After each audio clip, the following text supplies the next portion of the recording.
Hey Mark, you ready for this game tonight? Yeah, I'm excited, man. Cupsy, what are you doing over there? Don't worry, boys. Was just on AztecSafety.com, took a fire extinguisher safety course. Paul, I'm putting out the fires from now on. Woo!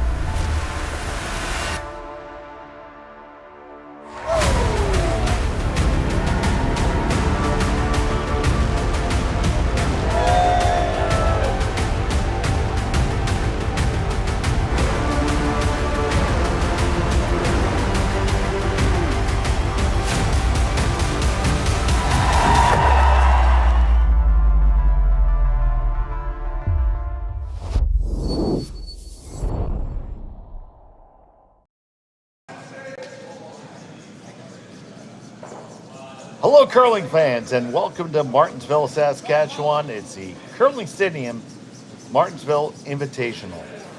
We have this matchup here between Brad Gushue and Rylan Kleiter here today in pool play. Gushue is at 1-0, and we have Kleiter here as well. It is Brad Gushue throwing the red stones. Kleiter will have the hammer here, throwing yellow in end number 1. Thank you so much for watching Curling Stadium. Happy to have you here with us. My name is Dave Schmell. I'm joined by Sean Joyce. And Sean, we should have a good matchup between these two teams. Yeah, you would think so. This is a couple of teams that probably have played each other a few times this year. I think Ryland's even picked up a win over Gushue at some point in time over the season. But these two teams are teams that play the slam circuit, and a lot of us deals across the country, whereas the ones we saw this morning, we had snow this afternoon on the ice, not outside. But that's a team that doesn't play as much on tour, so they don't get the chance to play these guys that often. Ryland is out there playing against all the best teams, so they would have played each other a few times this year, probably a few times last year. And I know Ryland's got at least one win over Gushue. Do you suppose I can find it now when I'm looking for it? Of course not.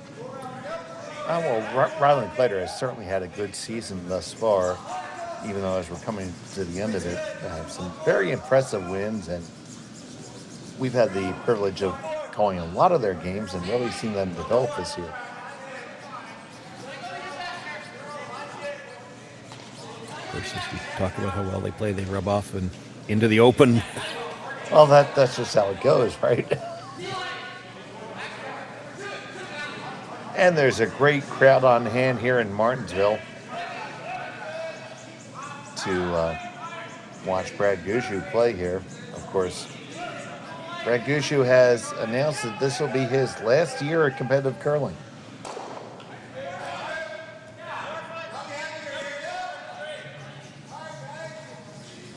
Got the hit and roll in behind, but did leave the angle, so it's actually a little better now for Kleiter. Red-yellow lined up to go onto that red that just rolled underneath. Brad could pull a Brett Favre and stay around forever, though.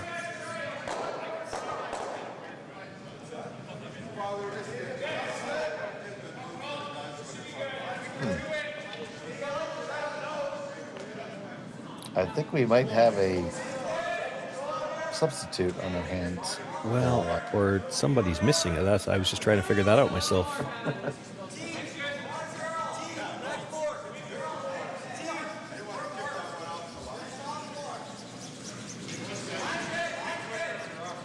So I know the Kleiter team fairly well, so I can tell you that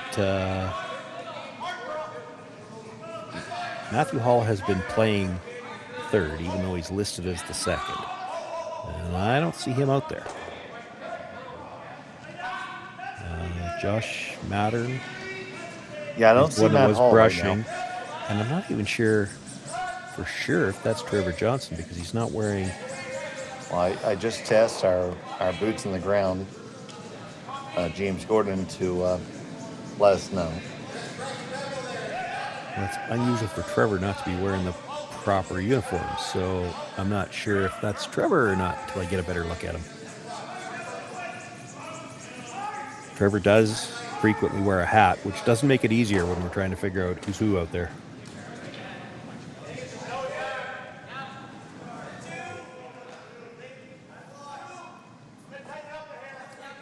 But yeah, definitely don't see Matt Hall out there. Does look like Trevor to me. I don't know why he's not wearing the regular jacket, though.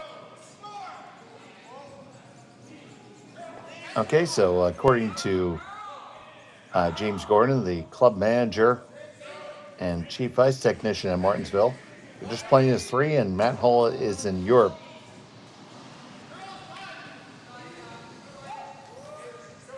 Doing Europe things. Well, Matt Hall is an odds maker. Maybe he's making odds on some of the Olympic events. He may be. Looking for the run back there, and it goes by everything. Didn't we have a game where he had to come off the ice because he had to do something like that? Maybe.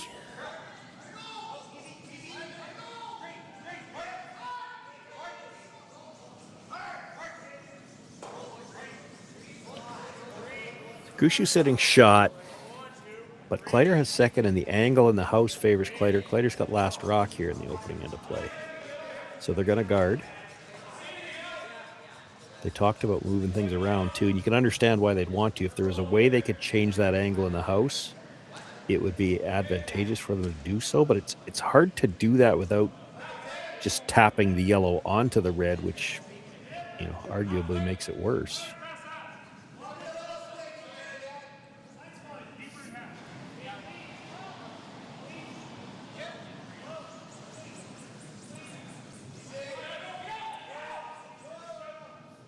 So this is going to come on down and be about a halfway guard. And you see Rylan's going to line up the big run back here. Yeah, it's possible to remove all 4 reds and leave that yellow one in the rings.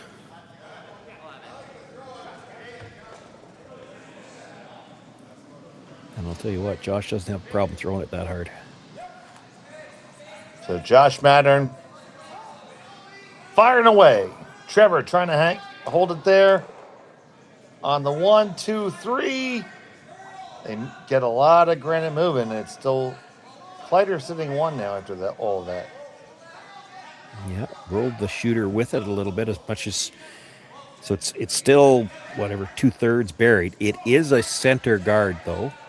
That may help Gushue out later on in the end. For now, he's got to deal with that shot stone.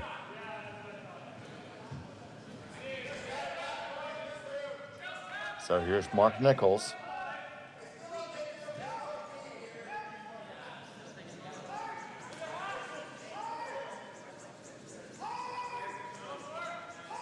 Walker trying to hold it past the guard. It's gonna tap up their own to be second shot stone. Opportunity here for Rylan Kleiter. Yeah, a little bit of an opportunity anyway. You could play the double. The problem is shot stone's fully exposed. They can hit and roll underneath. Then you might try to Christmas tree this somehow. He's talking about playing it as a tap to Christmas tree it. They're back to the double, playing the double here.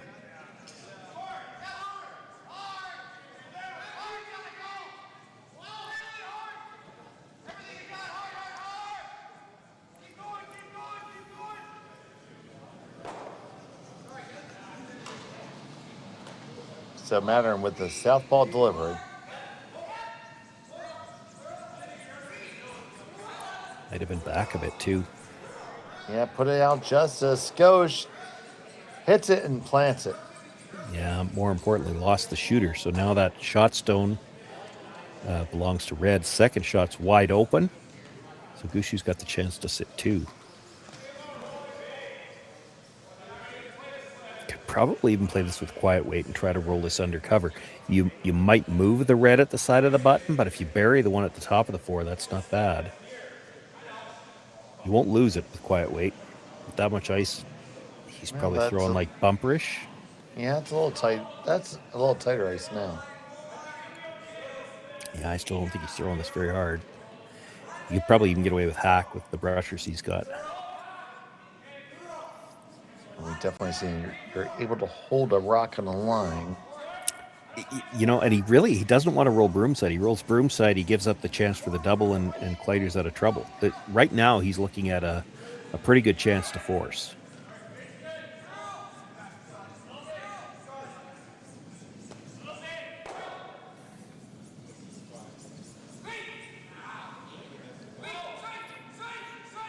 So, first and 2 for Brad Gushue.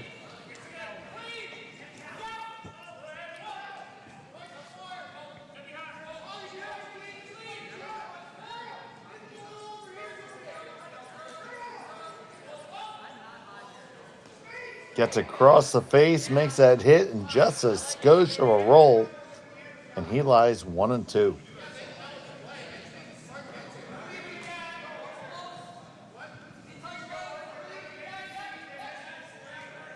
Yeah, does what he needs to do for now. It's all that Kleiter's got left now is try to hit and roll undercover himself. I mean, if you could dead bury it, like where he's making contact, his stone will be fully in front of the tee line as he rolls across. He's still going to be mostly in front of tee. And if he's dead buried, that red's not exposed from either side. It would be hard to chase it, to tap it up. There still could be a chance for 2, but if you leave half a rock exposed on either side, be a way for Brad to get it out, and then you're looking at a force here.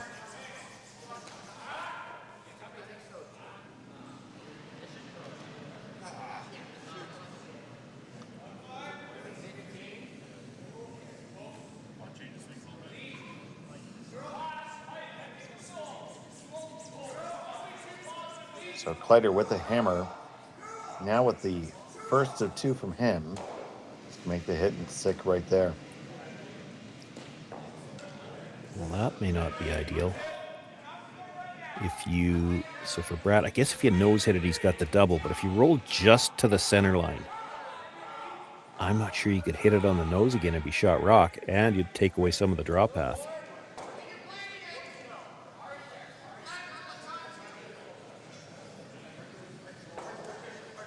So Brad Gushue, his resume speaks for itself, but I'll speak to it anyway. 3-time Brier winner.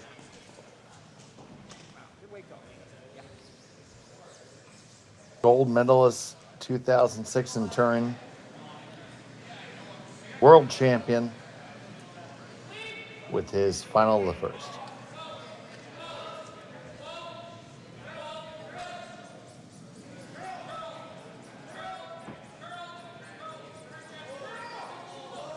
Trying to carve this over to get a good piece. They got it, but that's good enough. Yeah, that's really good. Because I don't think you can see enough of the inside to make the double. All right. And if you hit that on the nose, you're not shot rock.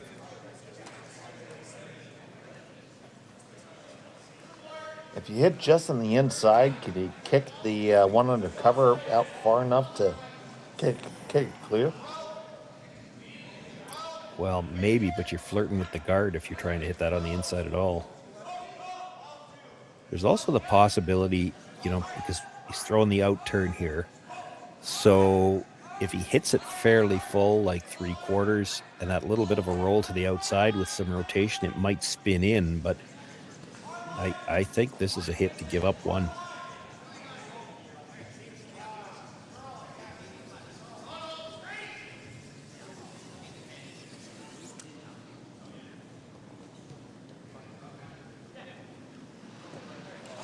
We'll need some spin on this to have a chance to get this, the single point.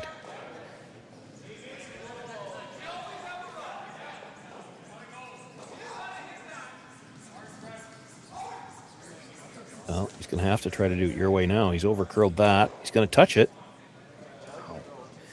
Final stone is going to be a steal 1 for Brad Gushue. Just barely touched it. And he has the lead. Kleiter has the hammer. When we come back from Martensville.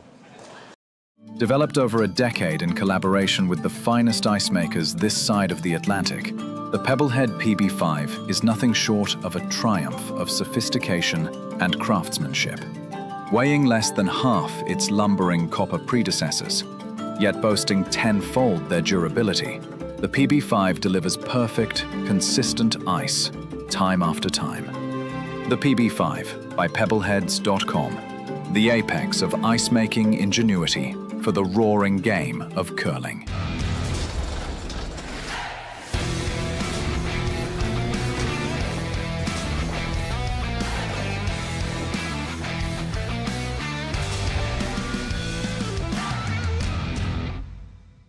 Brett, come on, man. I know Aztec's #1 for online safety training, but we really should be out here practicing. I know, guys. I'll be right there. Just let me finish this course on gas detection. Wait. Do you smell that?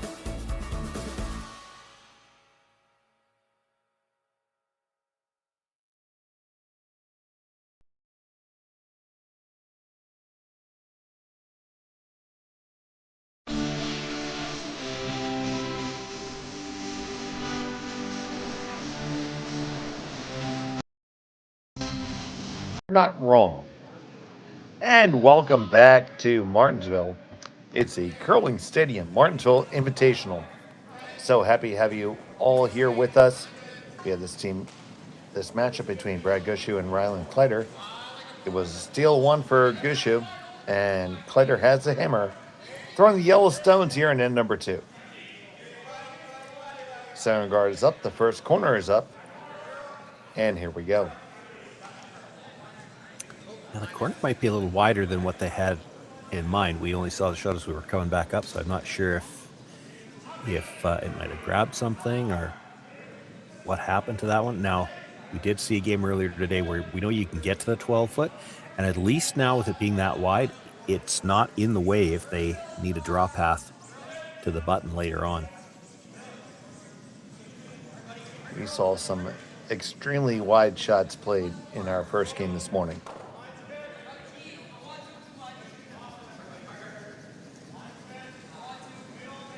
That one is comfortably undercover.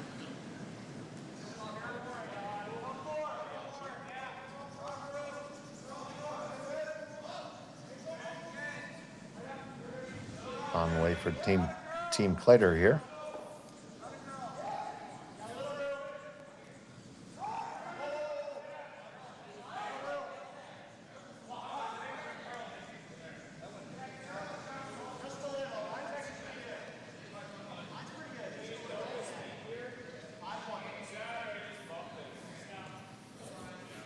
Pretty good. Yeah, it came all the way across to the other side. And actually, that's the side he'd love to have it queued up on anyway. You're hoping that something's rolling towards that corner guard, but we're a ways away from getting to play that yet. So here's Botcher. I do enjoy this part of the game. It's all about manipulating the angles. Both teams will be trying to set up good angles in the house before anybody tries to run anything out front. Big part of the reason why we call this game chess on ice.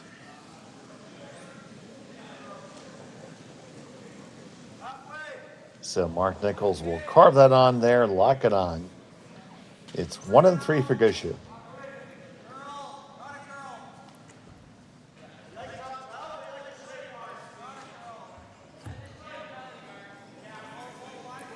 Not wasting any time with this shot.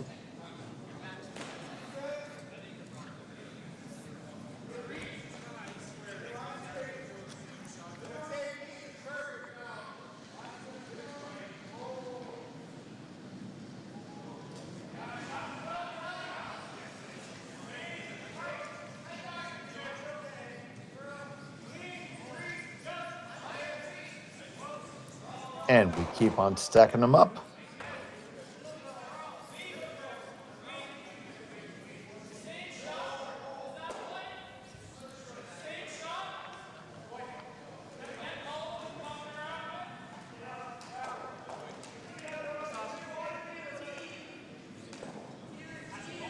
So that's what I was thinking. It's tempting almost to try to come around the out turn, except there's a lot of ways that could go wrong. It's your, I don't even want to say easiest. I mean, in terms of angles, it's the best way to break up the angle that matters to you. But this is the more natural shot. You're trying to get to the inside of that yellow, Tap, tap, just wiggle the ones at the top of the forefoot and change the angle that way. There's not as much that can go wrong with this one either. So on the way from Botcher. You try the out turn and you ever bounce off, you could leave a double and then you're in all kinds of trouble. That's better. The yellow probably goes by the red now. The only problem is the red's just about fully open. And Team Kleiter sees that for sure. Yeah, but the two yellows on the other side go. Like, you hit that red hard on the nose and both yellows are gone. So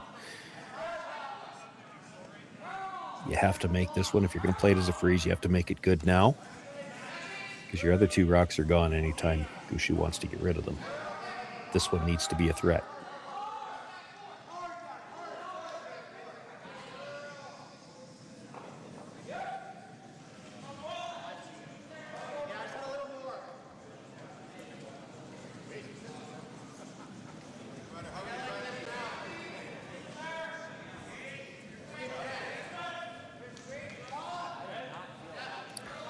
It's not going to be.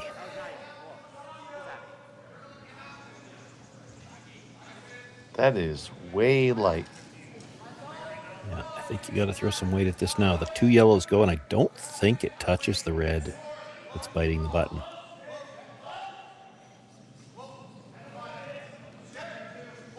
It drags a little bit, so it might, but there's not a lot of room there either. He's just going to guard. Oh. Well, he's worried about the yellow run back, and the shot on the other side's not going away. It's not like Rylan Kleiter's going to guard it.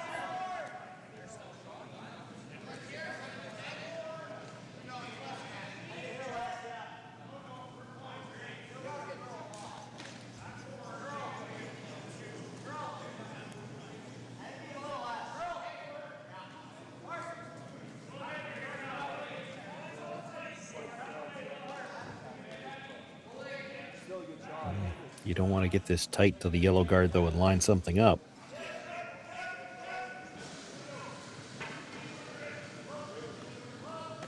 This is a lot deeper than they would have liked. Yeah, probably okay. Yeah, it does the job.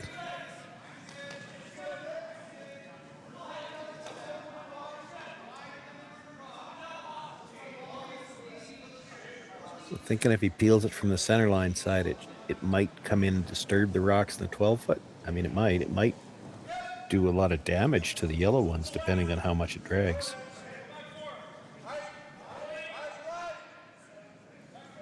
So asking for medium firm weight.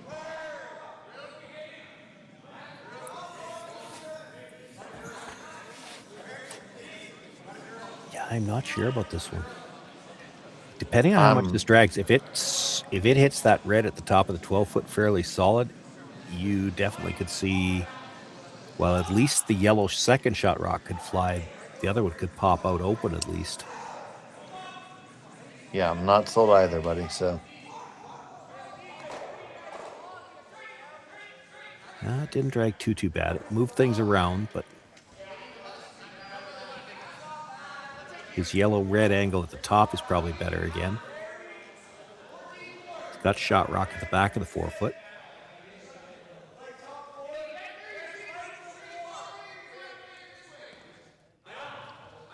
So, Gushue looking at maybe just picking the yellow out.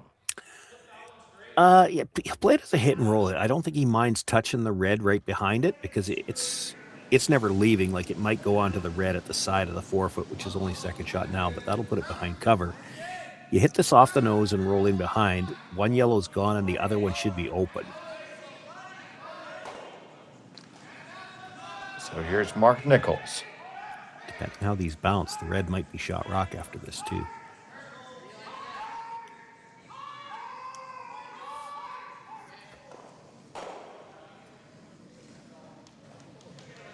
He picks it out, rolls on open, shot stone still belonging to Kleiter.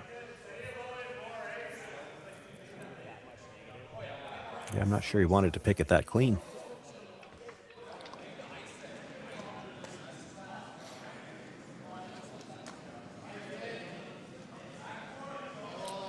Yeah, that's what I'm seeing. It's the intern, and it's the intern because Josh is left-handed.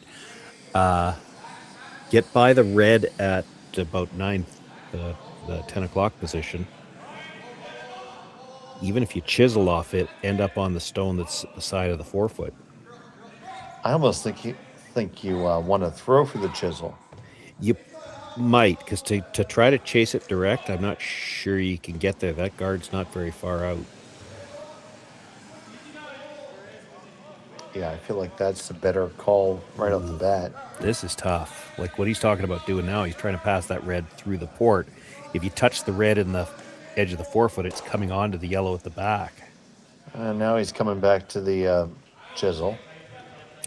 I get why he doesn't like the one at the top of the 8-foot. It's a dangerous stone, but there's not really much you can do with it. He's trying to come at it directly.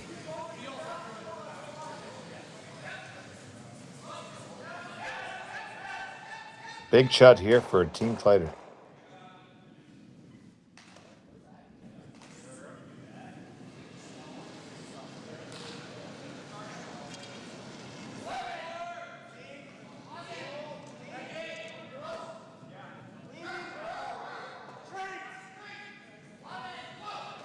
Way out there, gotta get it to work on over. Now trying to straighten out, back and forth. Will it get past the guard? Just gets by. But not enough weight, and it's now Gushue sitting one. Yeah, that's what I think. Just enough weight to tap it in for a shot rock. So,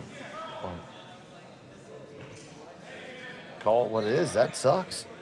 Well, I mean, yes and no, because that Yellowstone is still in a dangerous spot. So Gushue's looking at playing the tap up in the middle, but if you make the tap up in the middle, Kleiter could come off the red again, that red at 10 o'clock, into the yellow that was just thrown, and depending where this tap is made, you could leave a double coming up from that angle from the side. So, like, that rock's still in a very good position, and obviously he can get at it directly because he just did it. So if this tap's not made, Kleiter could tap it again, tap it just to the inside of the red stone. You'd only have to move it about an inch. You'd be sitting 2.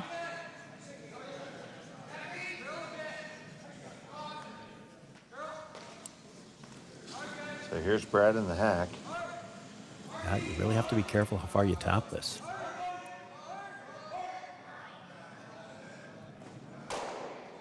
You tap this right to the top of the button, and I think he's probably going to try to come off that side one. And now it's not easy because it's very thin to come in on that angle, but there's not going to be a hole. Like, there's just no way to come through and not hit anything.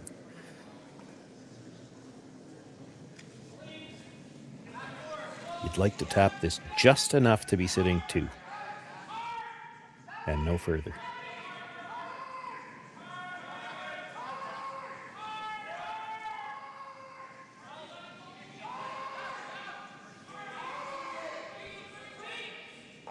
That's the top one. Tap it up, right on up there, and you sit 1 and 2. But there's no way to miss. Like, there's no hole. If you tried chiseling off and driving that yellow, it's hitting something. There's nothing. Oh, there's for no sure. way for it to go between everything. Could he ever come off that red onto the yellow and make it for 2? Well, yeah, I think you could. You know what would make this great, Sean? A telestrator. Yeah. There's a couple of ways to do it. Like, they're looking at, actually, which is tough, they're looking at trying to hit it thin enough to drive the yellow into the shot stone. I think you got to get it off the other stone because you're coming very much to the front edge of that yellow. So it'll come into the one at the side of the button and then straight sideways to catch the back end of the other one. It doesn't need to move it very far.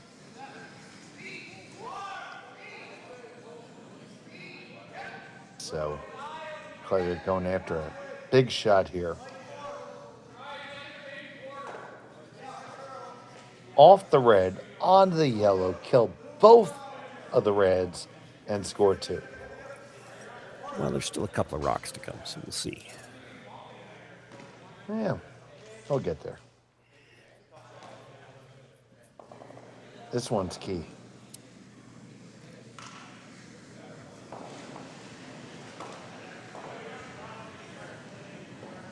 Got to make this one first.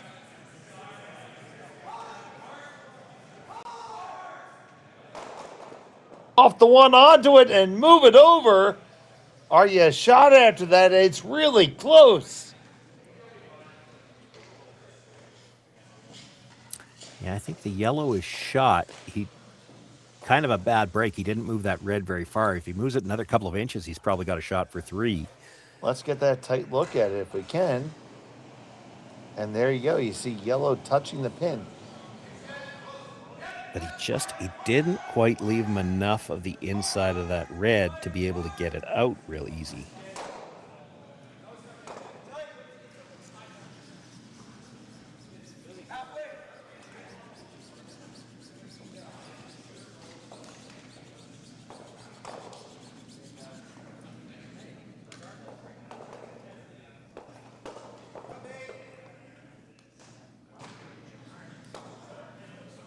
Just based on where that red rock is, I don't know how you ever make 3.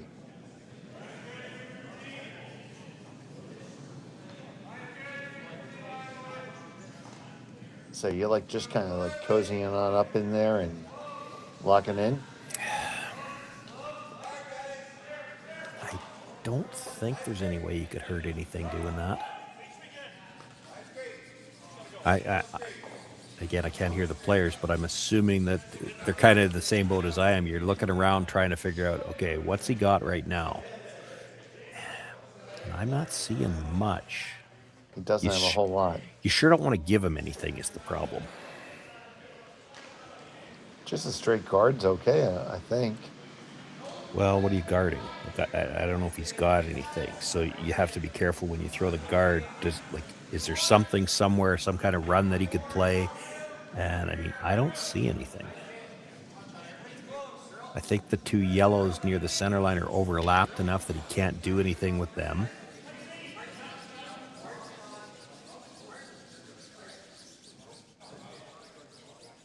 It looks like he's playing the angle raise.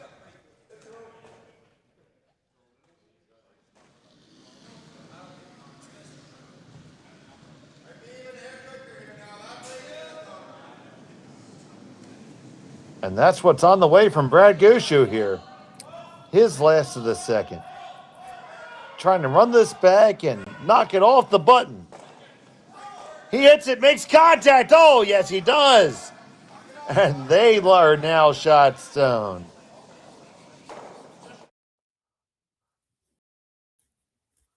Shawnee, take us through this one. Well, it's a gutsy call, but as long as they hit it thin enough, they weren't in any danger of tapping their own.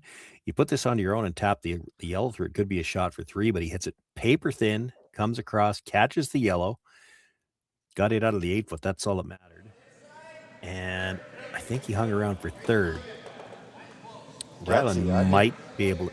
Well, yeah, it's very gutsy because if he puts that onto the red and kills the backing on the yellow one, there could be a double there for 3. Oh, hell yeah. I need an ass just watching it.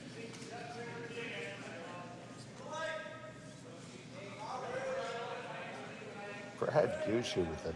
Like Kleiter could come off his own into the side of that red, and if he can pass it by the yellow at the back, he could still get 2. Now, that's really tough because you have to come into the side of that red. So that means you're hitting the first yellow really thin. Or he can just play the straight draw, try to chisel it off the inside of that red, and he could just barely get there. Can sit one that way. You know what? I feel like you have to take the shot for 2, and he's trying to get talked into it right now. Yeah, I think as long as you're making the double, even if it touches the back one, the red's still leaving, so your shooter should sit 1. If you're thin enough on the first one that you're back into the second one and rolling through the 4-foot, then the red is clearing the yellow. You're going to get 1 that way. I don't see any chance that you're giving up more than 1 here.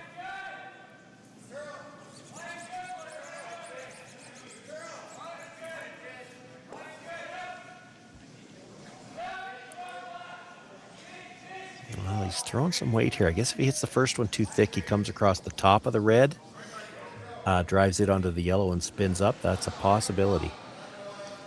So here's Kleiter, final, still in the second end, trying to make something happen. Has to come off his own, cross the house to make two. Yeah, this is too And close this to what has I no said. chance. Yeah, as soon as he was too thick, they had to let it go. And that's a steal one for Gushue, and he has a 2-stone lead. Kleiter has a hammer when we come back from Martensville after this.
Aztec Safety is #1 for online safety training.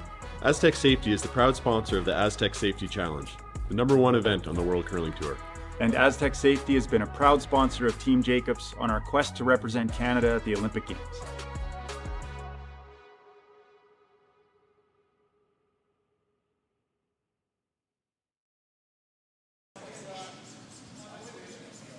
And welcome back to Martensville. It's another steal for Brad Gushue.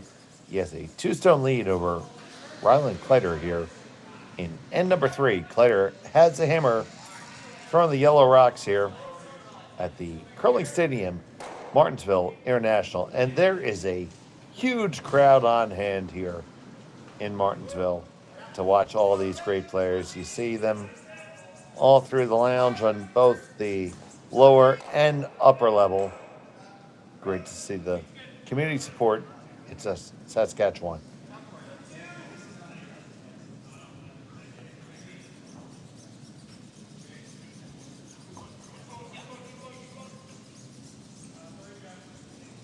And the draw from Jeff Walker gets half under.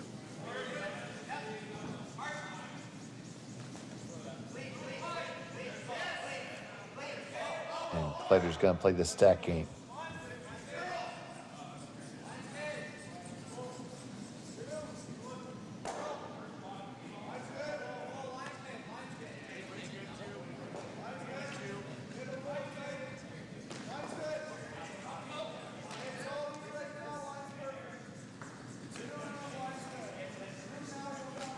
Josh Mattern on the brush. The Team Kleiter playing three-handed this weekend. Matt Hall is not with the team this weekend.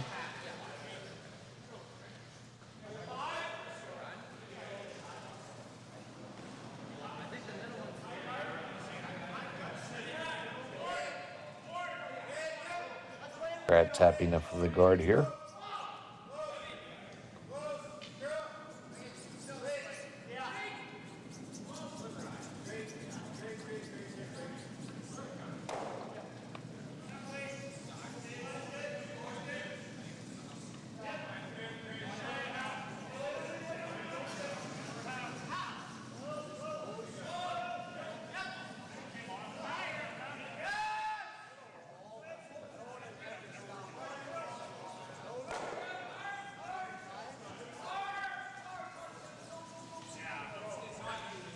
And the second guard goes up. Still shot stone for Gushue undercover. Full 4.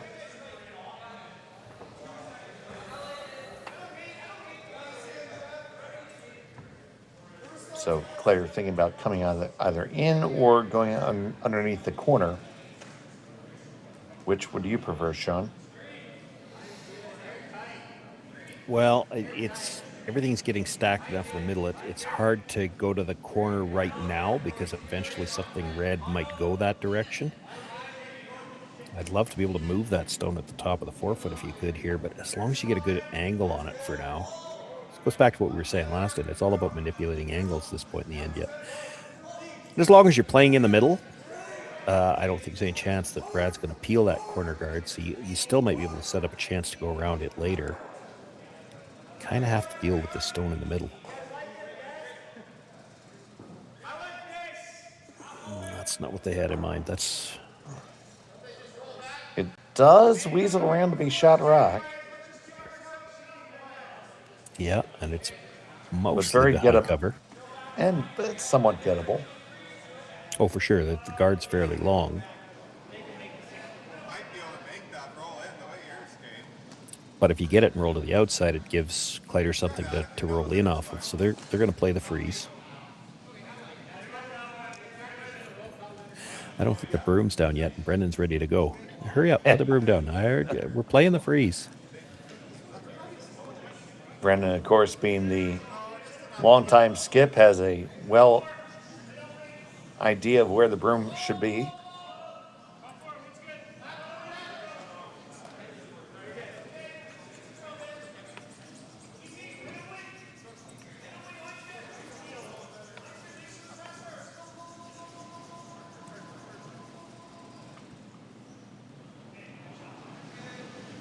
I'd like to thank all of you who are joining us here live on Curling Stadium, who may have watched earlier in the day some of that relatively minor curling tournament that's happening in Europe.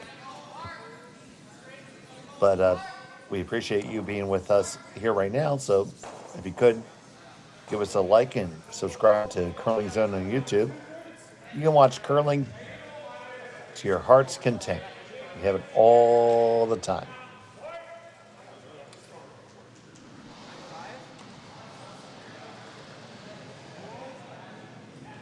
So firm weight coming here from Madden. Johnson just watches the peel go by.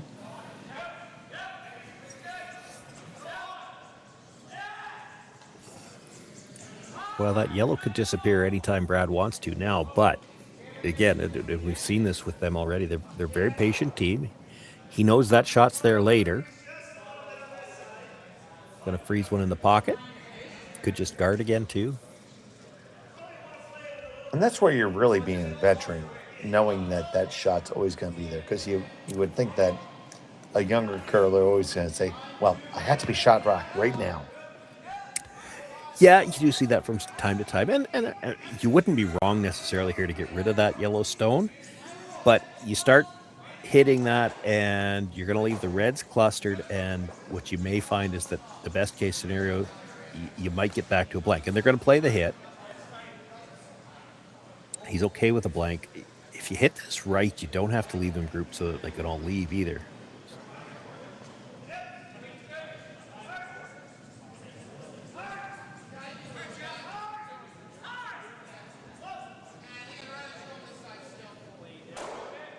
And Nichols makes it go away and also spreads their stones out just a bit. That didn't any more than get by.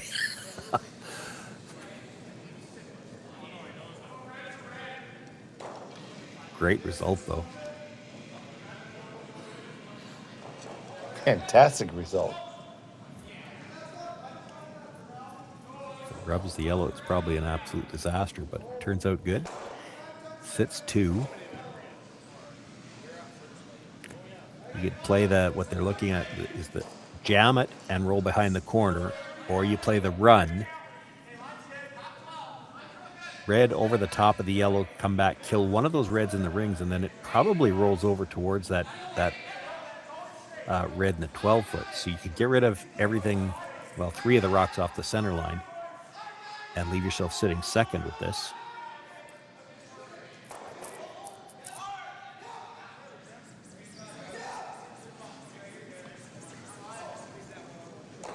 Johnson on the brush. Move 1, 2, and move them a lot of rocks. Still Gushue sitting shot stone. Yeah. but everything off the center line, and you're sitting second. So he's not going to ignore a second shot stone in the rings like that. And that means Kleiter's going to have some room to work with now.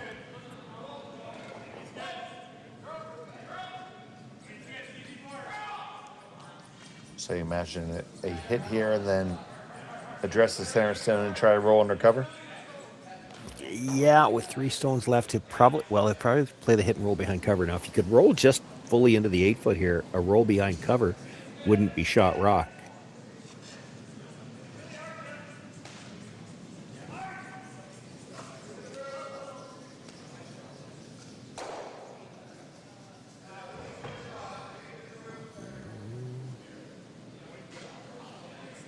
That's pretty good. I might have liked to roll about 5 inches more just to make sure. Looks relatively triple-ish. Not that you want to throw it. Yeah, you're not worried about playing the hit right now, and it looks like Rylan's not too interested in trying to come around the corner. There's a pretty good chance you over curl trying to come around the corner, and then Gushue sitting too. I mean, if you were absolutely perfectly on the tee line dead buried, you might be second shot. But what they're going to do is freeze to the one that was just thrown on the corner and try to cue it up so that there's just no way to get this yellow out.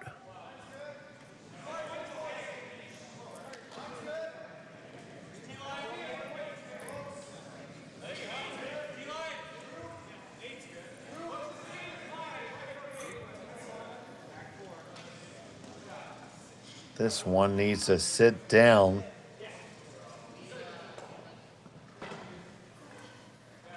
Just a skosh too heavy, Sean. Yeah, or didn't quite get the line that they needed, because there's definitely room to get that yellow out now. The question, they'll probably take a moment to think about this. They just probably discuss it. Do you want to touch the red on the way by so you don't leave it again? I don't think you have to worry about that. I think your nose hit, the corner freeze to get that direction now is, you got to be so thin on the corner. That's just a murderously tough freeze to make.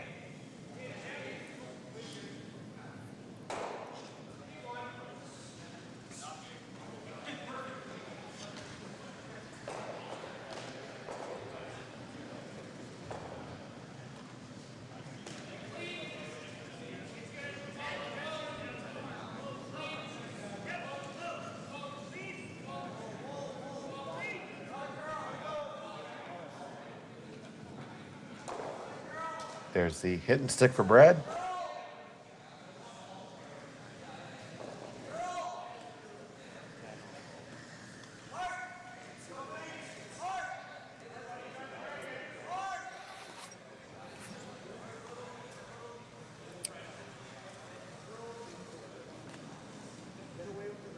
What are they eyeballing, Sean? Well, he's looking at the double. Maybe he's thinking it's a triple, but you make the double and spin up in behind the corner. Really tough, and I'm not sure it works, because I think in order to make the spin up in behind the corner, you're jamming the first one, and then by the time you spin up, you're not shot rock anyway. Like, you could just play the hit and roll off the one on the button. You'd have to throw some weight likely, because if you're going to make the roll be buried and still be shot rock, you're going to have to roll fairly flat. But I think you make that a much higher percentage of the time than you make this. So here comes the heat. Clips it, makes 1, 2, 3 of them go. They lose the shooter. It is shot rock hanging on the edge for Brad Gushue. Yeah, so he'll just try to draw open side, try to get the force. You saw where he was tapping the ice, not really looking at being buried. He just wants to put it somewhere where Rylan might have to think, are we going to just try to draw to beat that, or are we going to hit it? You put this, full 4 foot, he hits it for sure. You put this buried, he's drawing. You want to put it somewhere where he has to think about it. You got that little biter on the other side, so he's always forced.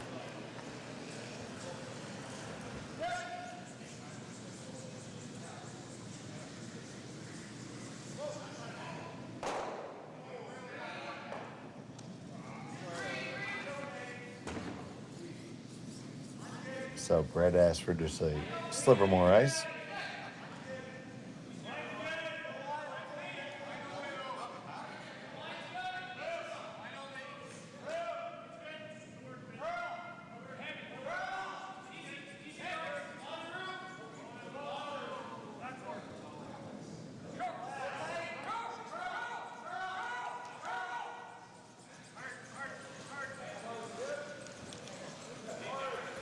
They carted over a bit and shot Brock right behind the tee line. Yeah, but that didn't get over as far as they were looking for, so he's hitting this for sure. Yeah, gotta play the hit as opposed to a draw.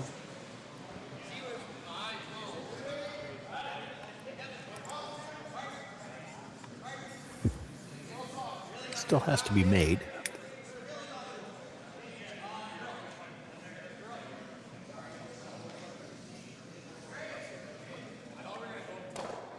So Kleiter here, facing two, final stone of the third.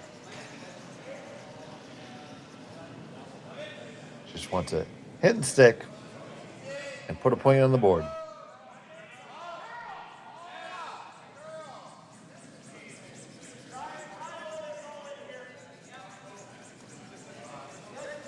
Working really hard to hold this one.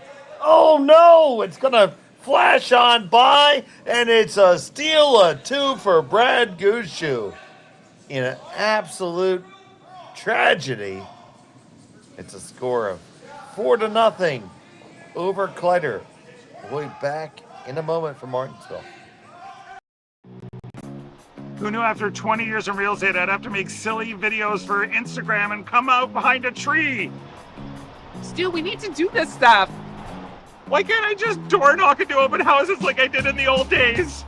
That doesn't work anymore. Okay, so it's because I'm sitting here behind a tree. Come use us for real estate.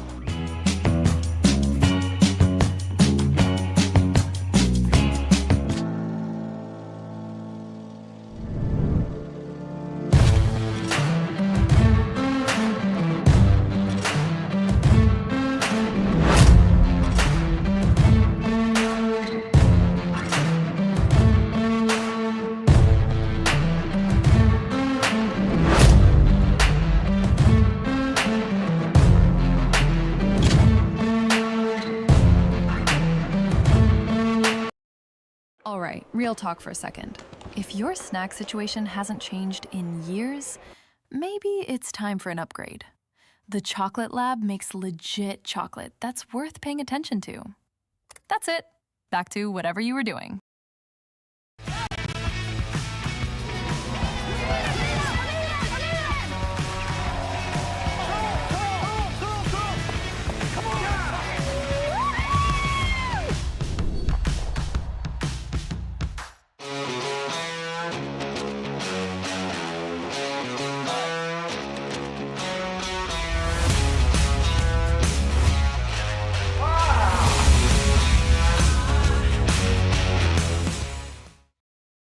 Right after the telestrator. And welcome back to Martensville. It was a steal two for Brad Gushue there. He has a 4-stone lead over Rylan Kleiter here in end number 4. So happy you're here joining us here on Curling Stadium. I'm Dave Schmel, and joined by Sean Joyce. We have Kaylee and Jerry producing the show. And if you haven't had the opportunity to subscribe to Curling Zone on YouTube, please do. We'd really appreciate it.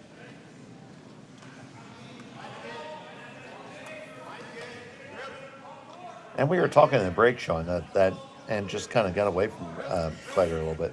Yeah, well, and mostly just that last rock. Like, that's not a miss. I don't think even Brad was expecting. He wanted to get that last rock over a little farther just to put two shots into his mind. He left the hit. He had plenty of room by the guard, and just, the guard would have been in his eye, I guess, and just softened it a little bit, and then it over curls on him. A lot of work to do now for Rylan Kleiter, and through the break, the other thing I was doing, somebody might have the update on this. 10 teams here, 2 pools of 5, but I'm not sure how many make the playoffs. It kind of looks like 5, but that seems unusual. I just looked at I pulled up the championship standings, and it shows 2 semifinals and 1 quarter. At any rate, the point being that with Rylan Kleiter losing his opener, this will put him up against it if you lose another one here. Yeah, he definitely needs this game. So you're Kleiter, you're down 4 right now. It's not panic time, but you definitely need 2 here. No, yeah, it's not quite panic time, but I mean, in an 8-end game, panic time gets there a little bit quicker. He does need his deuce here, yeah. Now he's got the 2 corner guards to start with. That'll help. They've got a better start to this end. And a chance to deal with the 2 red ones in the middle right away. They didn't get that guard back to the center line. You see him calling for backline weight here. Yeah, doesn't need to kill them, just needs to move them. Ideally, you'd like to move both of them behind the T line.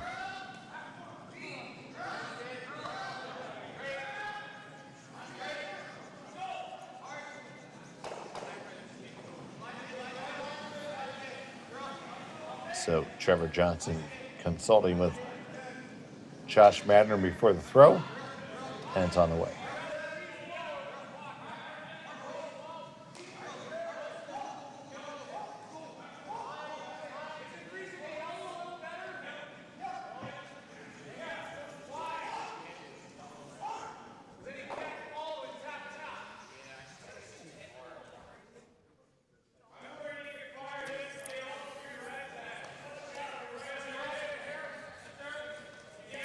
Playing that as a split all the way, so they weren't trying to move the one at the top of the 4-foot.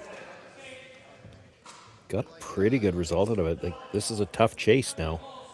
You can see, well, maybe just half. So here's Botcher.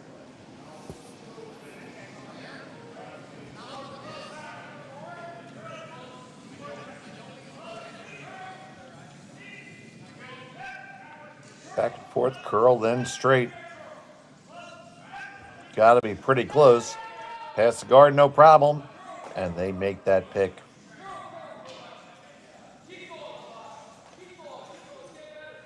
Nice shot by Botcher.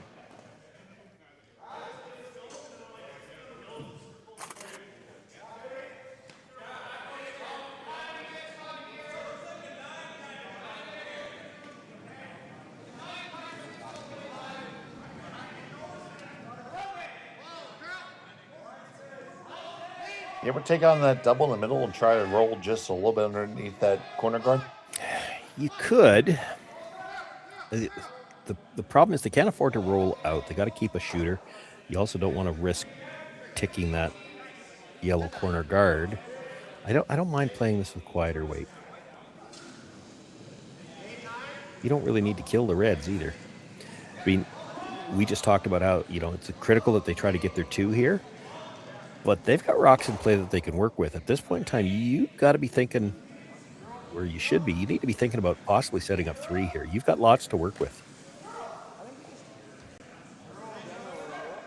Johnson trying to push this over hard. They get to the one in the center and push it back. Yeah, well, that's what they were playing. They were trying to roll. They're planning to roll behind cover off that one. Unfortunately, did not. No. So this will just be a removal job here for Martensville.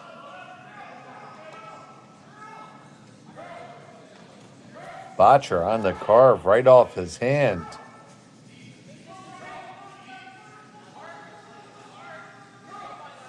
And they just get it there. Oh boy. By a whisker, Sean. Yeah, probably left room to draw, though. That was Rylan's first thought. Hitting the corner for isn't bad either. I think the draw was the right thought. I don't hate this either. Like, you get the little hit on the one that was just thrown and then end up corner frozen on the other one. Well, it's a tough one now for Gushue to eliminate because that catcher in the 8-foot.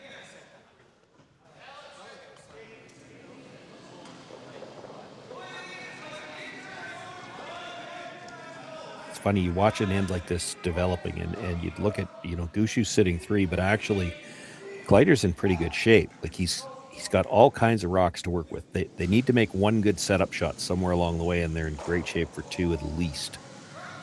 That wasn't it. Well, I mean, it's not horrible. He's buried, but he's still got to make. It's a thin double on the reds. It's there though. It's hard for Brad to chase the Yellowstone in the rings. So just tap his zone up a little bit then, right? Could.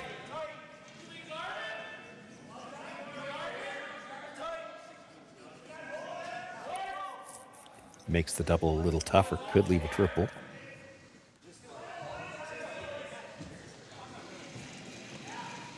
Now indicating that just a straight guard possible. Yeah, talking about it. It's, it's not a horrible call, but it's one of those ones where we're 4 up. We don't really want to throw a guard. That's maybe it's not the call.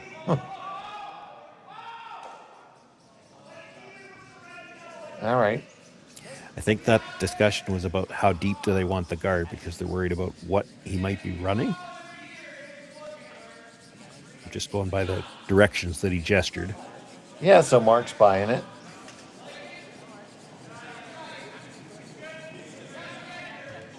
Can the team sell it?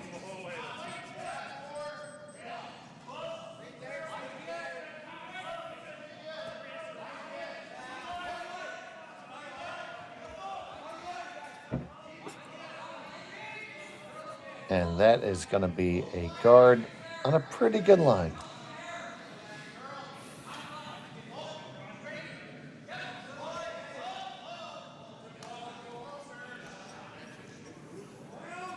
Through the port, finish a little bit, touch the one in the top of the 8 foot, and then try to roll buried. Doesn't have to kill that one in the top 8, but he's got to move it. Because I don't see another draw port. So you saw the indication for back 8 foot weight, so. And Josh is going to come on down and talk about this one. They might have room to drive that red past the second guard and try to clip the one out of the side of the 8 foot too.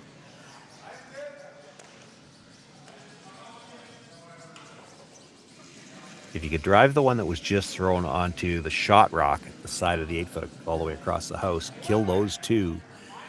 Now guarding that one at the top of the 8 foot becomes a little bit more dangerous because if you could chisel it out, you can sit 2.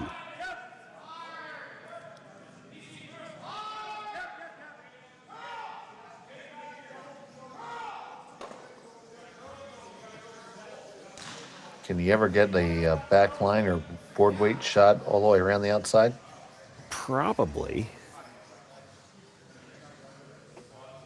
Because if you ever made that your shot, I don't know how you get there. Well, yeah, it's where do you put the broom, but it's probably there. It's probably not something you'd play this early because the same problem then exists is where's your path in to get a second point? And if you happen to not make it, well, now you're in all kinds of trouble. You don't get this, at least you've opened something up.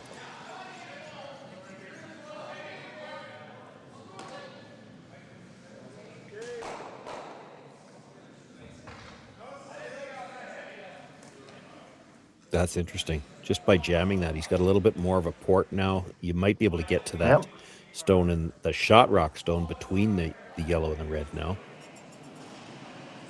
Yeah, I can certainly get there. Which means, if you try for Brad to throw the same guard, for instance, well, you're leaving him a chance to get to the shot stone. He's going to play he's looking at a split on the guard because that's the only way to take away both shots again. Yeah, because I feel like the double on the reds might be there too. Well, it is for sure. It's thin, but it's there.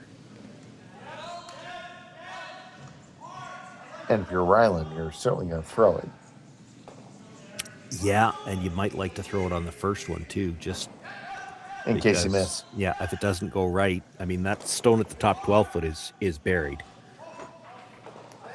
If you could ever make that double on the reds, you might have a shot for 3. You've got the shot through the port to go at shot stone right now, or you could come off the one that's wide open. And the only way for Brad to take away both is to split the guard, which is not an easy shot, but it is one of the options they're talking about.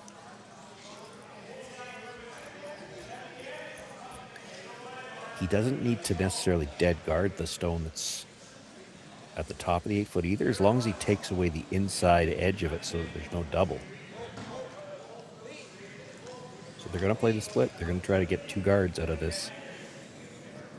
Move that red stone that's sitting just off the center line to close that port a little bit, and then have the shooter come across and protect the stone at the top of the 8-foot.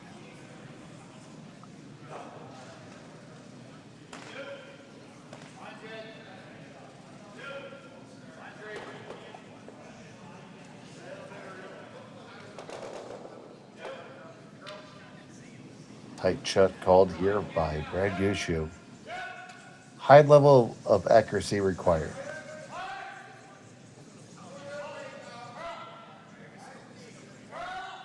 Master just a sliver of ice. He kicks and deals.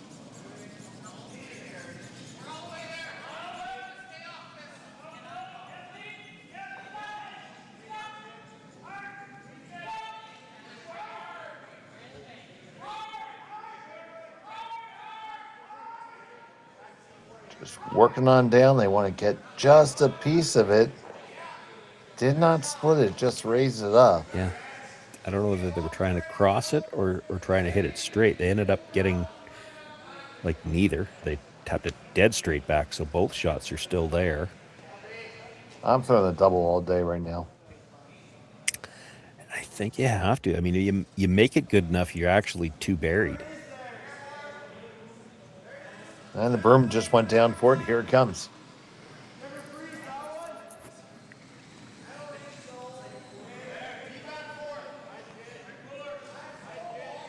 Matter making sure he has a good eye on exactly where to hit the stone.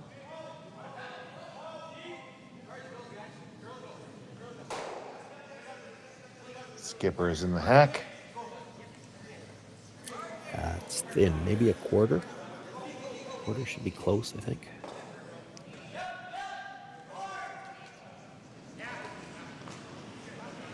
So, first of 2 here.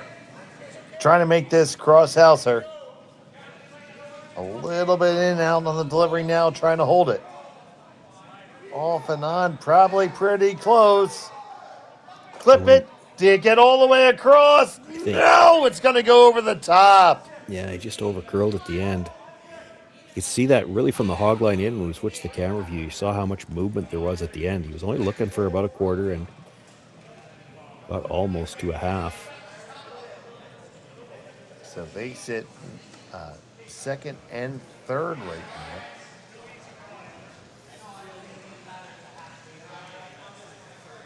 So Brad's just going to hit the open stone here. Yeah, he's got to get a bit of a roll to the inside to make sure he's sitting 2. You hit that right on the nose, you're going to leave a double for 2, so.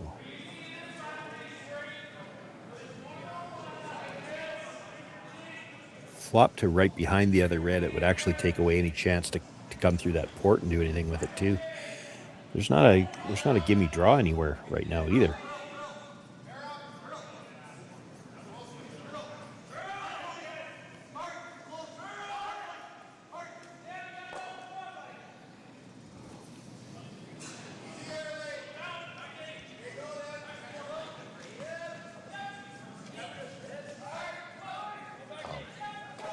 Picks this up right out of his hand, does Nichols. He's got no problem. Will they sit 2? Yes, they do. Is the double there? Or I think it is on the intern.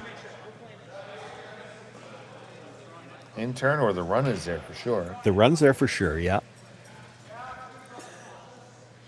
But I think you could probably make that with the intern with, you probably need bumper. You don't have to get it all the way out, but you got to get close to the nose. 3/4 with bumper, that stone in the 8-foot's not going to go very far. It's going to be fairly solid on that red right behind it.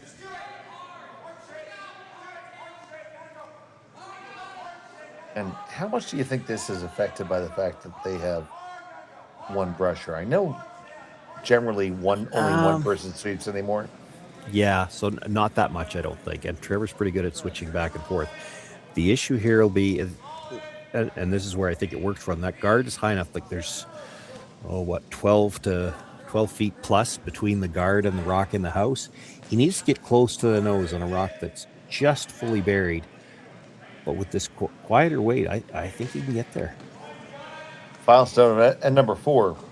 Looking to make a deuce. Got to escort this past the guard. Get past it. Yes, you do. Make contact. Move it far enough. Just not enough weight. No. It's going to be a single point for Rylan Kleiter. Gushue has a 3-stone lead. We'll be back in the 5th end in just a moment from Martensville.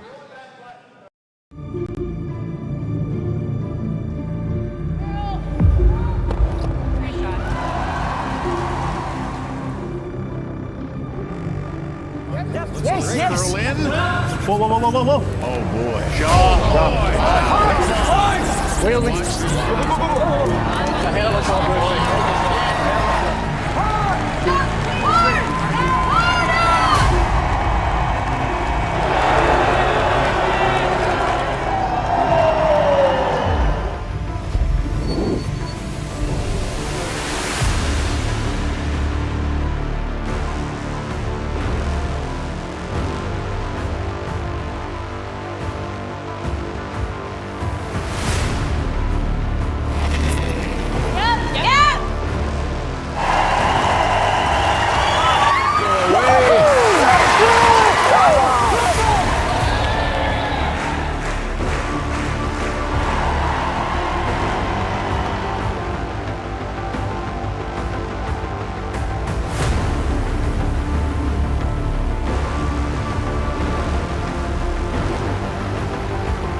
Welcome back to Martensville. It's a 4-1 advantage for Brad Gushue over Rylan Kleiter.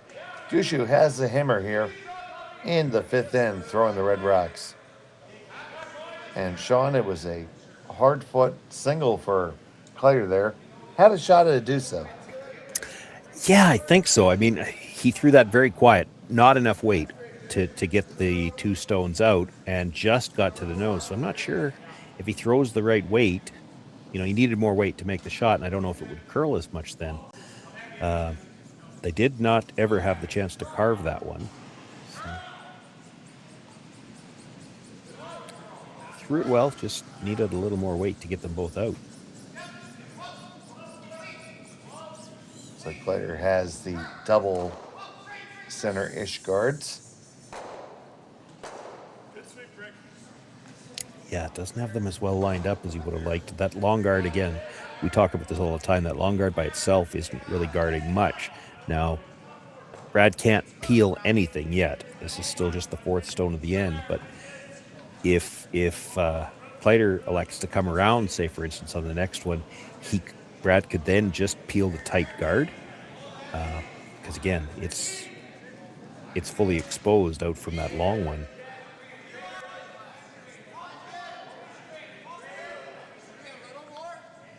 And that stone from Gushue is half exposed, so back 8-foot weight is called for here by Kleiter. He's just looking to push it back a skosh.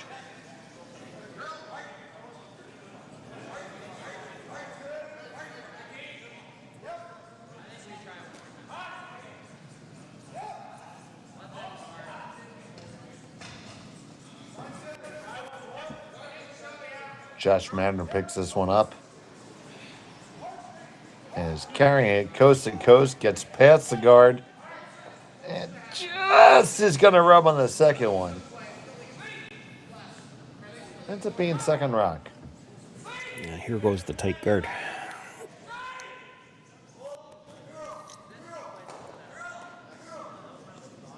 Botcher.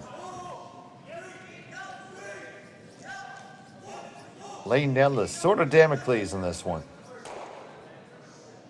And just peels it off.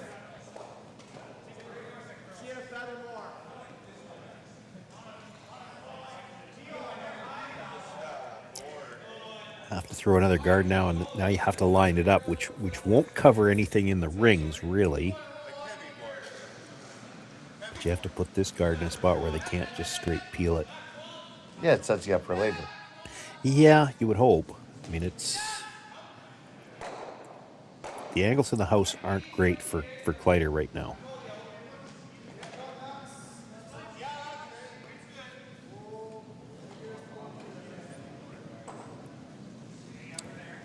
It's got a lot of curling to do.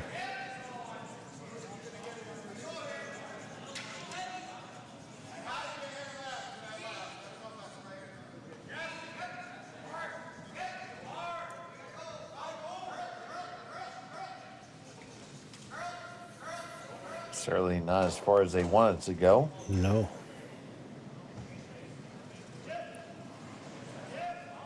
No time clocks here in Martensville, but if there were, they wouldn't take much thinking time on this, as long as you can just peel the tight guard again. Like I said, that long guard, not much of a guard at all on its own. All it's really good for is guarding a tighter guard, but they have to get underneath it.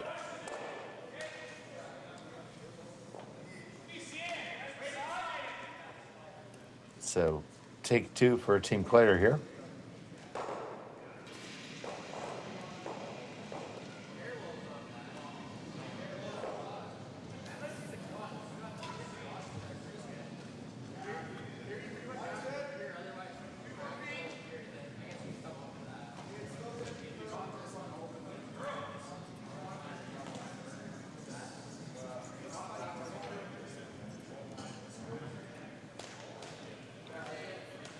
Johnson watches this one come on down.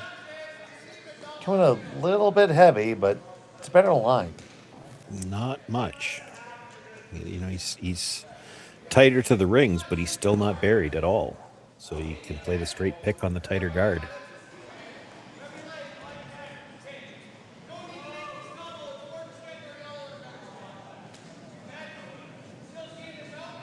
Quite a pronounced set on that. It's still backing away from the line. Ooh, and they just catch it by a whisker.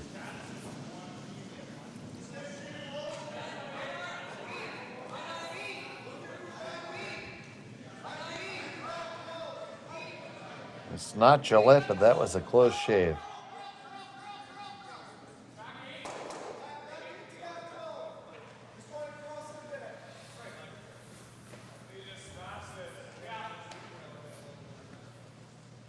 Yeah, and they're probably at the point in the end where they got to make it. They got to make a move in the house now, because you can't afford to give up another big end. Brad Gushue, he seems to have the same game plan here that he had this morning. You get up 4-1 with after the fourth end. And this morning, or I guess it was earlier this afternoon, he was able to score 4 on the fifth, put that one out of reach. You don't want to give up the big end here if you're Rylan Kleiter. And it's not looking good for a steal right now. Well, if you tell me every game I play I'm going to be up 4-1 after 4, I'm going to sign up for that. There's a good look at the faithful gathered here in Martensville. You see them packed up and down to the rafters. They say they have the monitors on and extra TV so people can see the action if they can't even see it through the glass. Great support for the sport here in Martensville, Saskatchewan.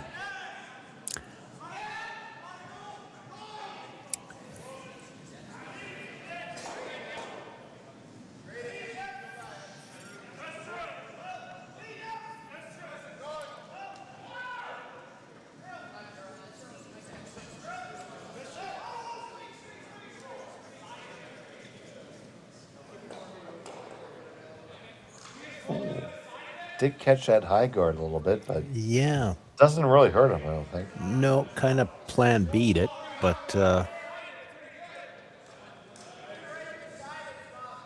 might have given Rylan it. Well, it's still dead buried, but that guard's so long, you could probably get to it with the in-turn and tap it to the pocket. The question is a tap to the pocket good enough, or do you have to move one of those right now?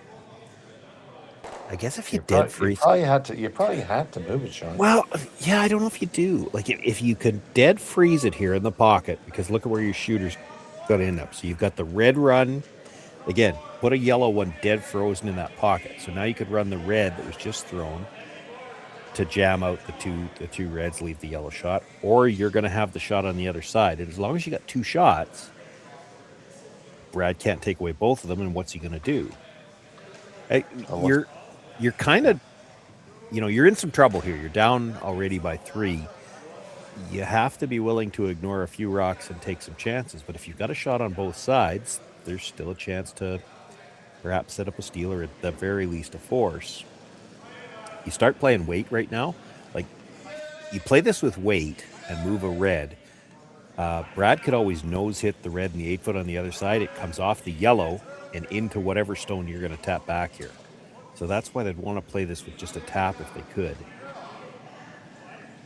So Broom is down for the tap. You want to absolutely dead freeze this in the pocket. You're playing with an awful small margin of error. You don't want any separation when you're done. But, scoreboard dictates you don't get much margin of error anymore. So looking for the perfect stone. Working to hold the line here. Looks like a lot of weight to me. It's just a bit outside. It does not get there. Pretty heavy. Still Brad Gushue lying 1 and 2. Yeah, and the nose on the red. He won't even mind if he loses one of those reds on a button just because there's such a pocket there. It shouldn't completely kill it either. It might move it.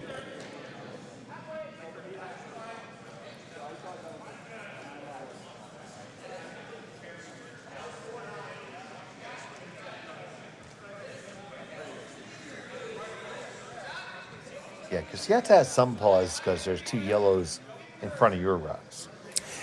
Yeah, now the one on the, again, at the 10 o'clock position, that one's not really worrying you because you can't do much with that. It's one that's high noon there. Yeah, and you can't do anything with it directly, but if you hit this right, what they're talking about, there's not a lot of room between those 2 yellows. So you hit this first one right on the nose with some speed, it's going to come across and move that second one. Now, the question is, how far is it going to move it? Brad doesn't throw as hard as Mark, for instance. I'm also not entirely sure whether or not the yellow clears. So he's going to drive red onto yellow, and I don't know if it clears the one at the side of the button. I think it does. It probably doesn't hurt you if it rubs it either. So then it'll disturb that pocket.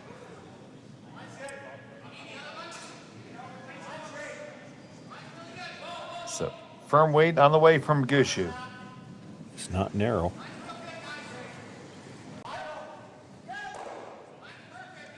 Moves them all, and they lie too after all that.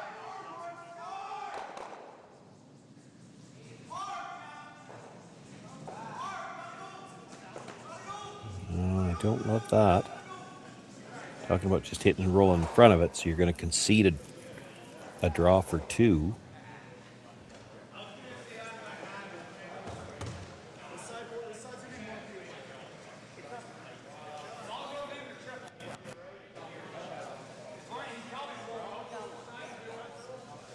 There's no triple there, right, Sean? Well, there might be, but you're not staying if you get the triple, and then it's, I don't know, is that yellow one protected? I mean, you might be able to get a force out of it that way.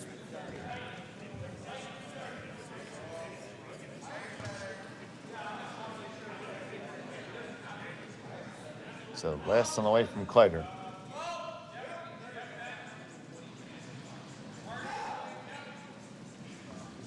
Johnson on the brush. They're going to have to go. He's going hard. He gets past it. He's going to get the hit. Roll on And it top. stopped. It's Brad Gushue sitting 1 as a draw for 2. Yeah.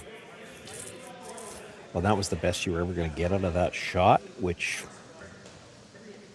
I mean, if they're content to do that, I guess that's what they've decided. But you've given him 1 already. If he makes the draw for 2, you're down 5 points with 3 ends left to play. That's pretty bad. Yeah, I don't know if that's good enough. Like, if he misses the draw, not that it's great, but if you're down 4 with 3 ends left to play, it's score your 2 and then steal 1 at a time. You don't have to reinvent the math to make that work. You need some help, but I mean, the 5 rock free guard zone is part of that help, so it's feasible. It's if you're 5 down, either you got to score a 3 somewhere or you got to steal a deuce. Those both get real tough. Filestone on end number 5.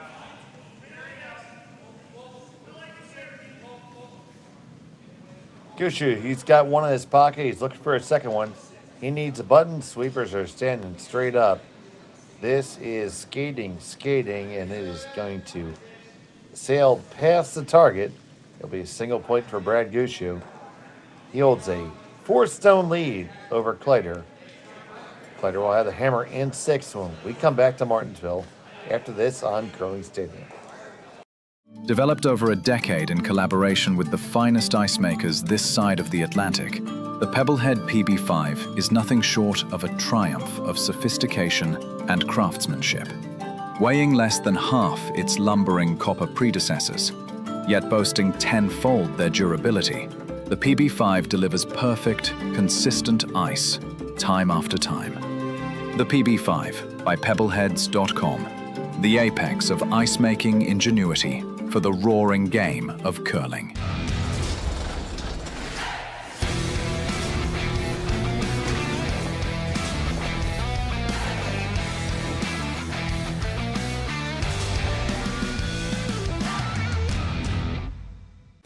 Brett, come on, man. I know Aztec's #1 for online safety training, but we really should be out here practicing.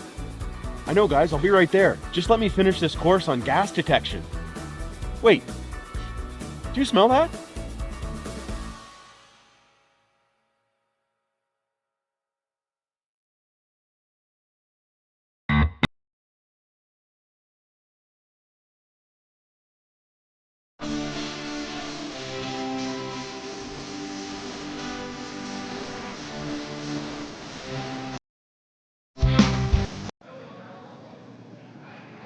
And welcome back to Martensville. It's a 4-stone lead for Brad Gushue over Rylan Kleiter as we play here at end number 6 at the Curling Stadium, Martensville International. Oh, and man. we just see a big tumble over there on sheet 3. We'll see if we can get a clip of that one to show you. Oh, man, somebody on Team Meacham just took a big old header. Braden Grindam, I think. Oh, And we're going to try to show the replay.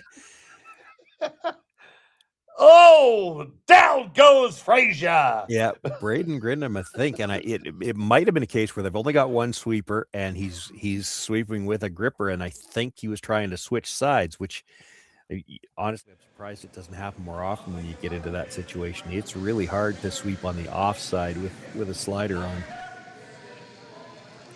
Yeah, thanks to our crack production team for pulling that one off. But 6:10 to play. We got some other games going on. Sean, why don't you catch us up? Well, because I have no idea what's going on in the other games. The scores aren't updating. That one, that might not have been the Meacham game. That actually was McDonald and McEwen on the the side of our feature. That was McDonald then. So somebody on McDonald's team, yeah. I know in that one, McEwen is up 5-2 as they were playing in the 5th. But the scores not updating on the other 2 sheets. Dylan Dirksen and Sean Meacham are on the other side. They're on sheet 1. Bradley Moser playing Kevin Tuma on sheet 4. 2 round robin pools of 5 teams.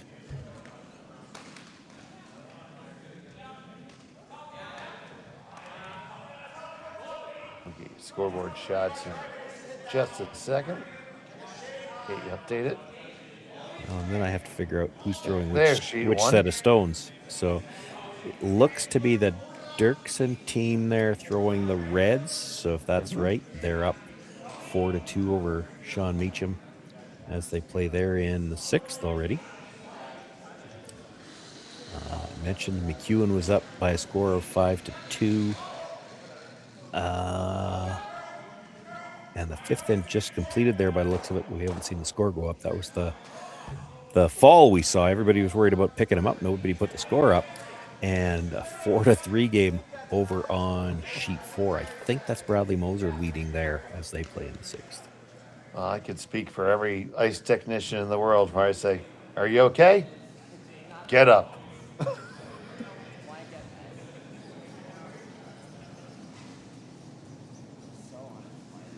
I took a fall like that on Monday at my club.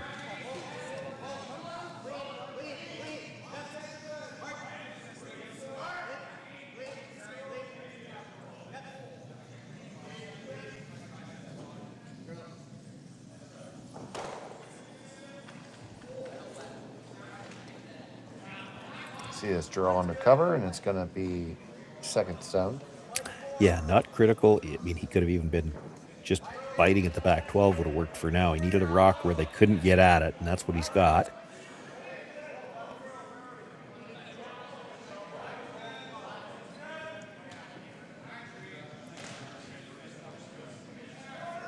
So, seeing them discussing just the straight guard, or now moving to the... Yeah, no, he was always guard. talking about the peel. What he was talking about was they're going to hit the higher guard on the other side because there's a better chance of the shooter coming across and running into something that, might help them either expose the second one or maybe even drive it onto it. Oh, gets the double peel. Oh! And the one in the rings. Almost got everything. Yeah, that's fine. That's absolutely perfect. It's all the corner guards are gone, and the one yellow rock still in the rings is now exposed.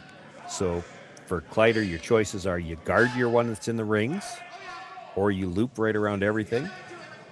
You could be thinking about both of those possibilities too. He might be thinking, well, we guard this one for now, and at some point in the end, he's still going to loop around them because the chase will always be there. The nice thing about this come around, that red stone that's now off the ring stayed in play. So if you make a good corner guard here, it's a little trickier to just try to peel the guard because there's jams either in the house or that stone that's just off the rings. This is one where you might bring the corner guard a little tighter than you would otherwise just to make a half rock hit probably jams one of those red stones, regardless of which side you're playing it on.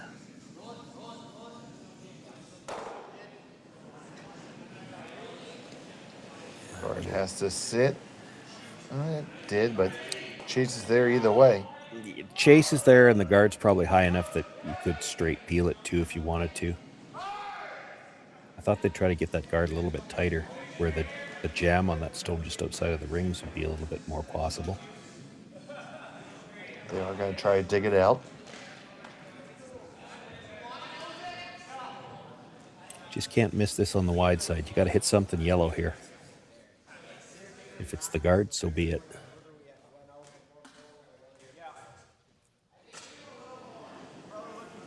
So, Mark Nichols.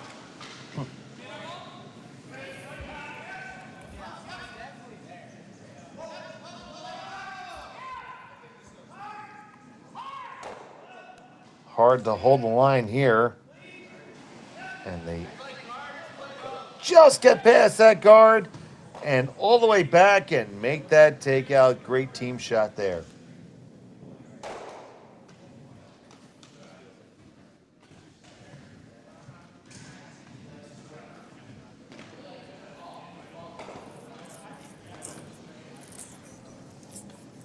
So Kleiter coming underneath the guard again.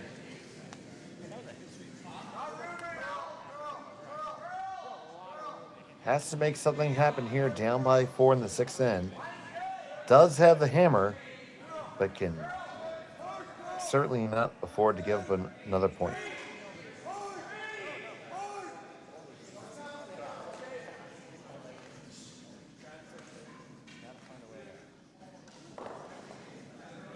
Trevor Johnson trying to drag this. This is not heavy at all. It's not even going to be third shot, fourth shot even.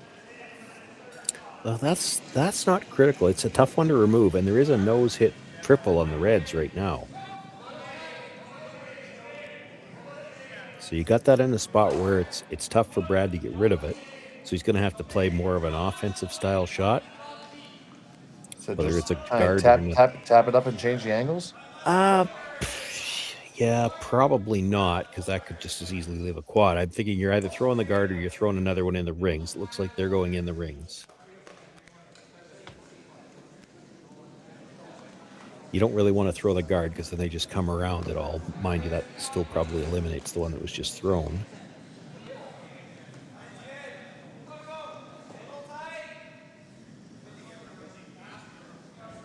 Obviously, Kleiter has to take some chances here. Yeah, like I don't think he's playing that triple on the next one. I don't think he can afford to.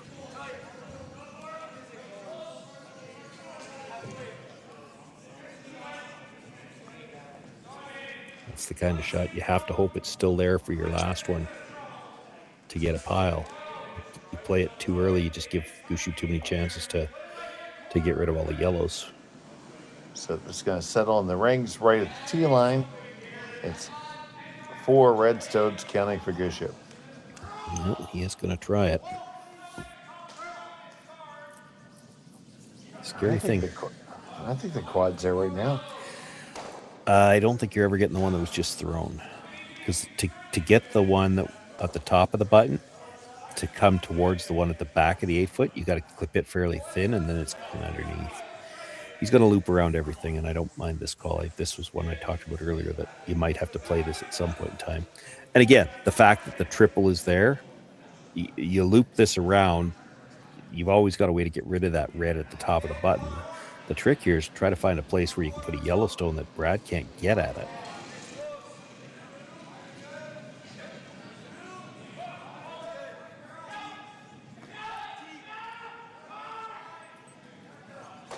So trying to make this yellow ungettable.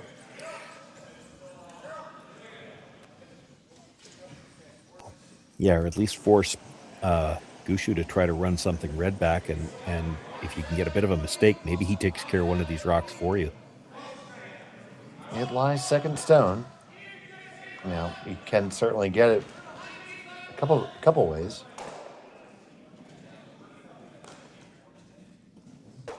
Yeah, but there's the potential for a mistake here. You know, you hit this thin, drive it by, you've eliminated one of your own stones for him. Oh, yeah, you had to make this. There's not a lot of room to clear the guard to make this. If you ever dead jam it, there's room to come around again and freeze. So, you know, still a couple of ways you might be able to get your dues if you're Rylan Kleiter.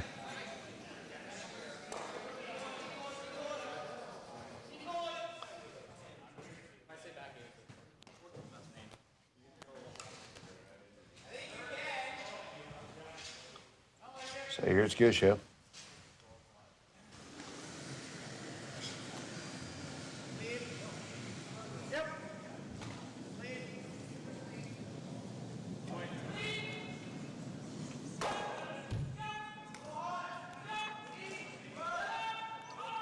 Nichols on this right out of his hand all day. Now they're all fit.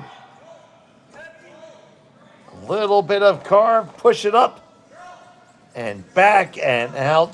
And they sit 1, 2, 3, 4, 5.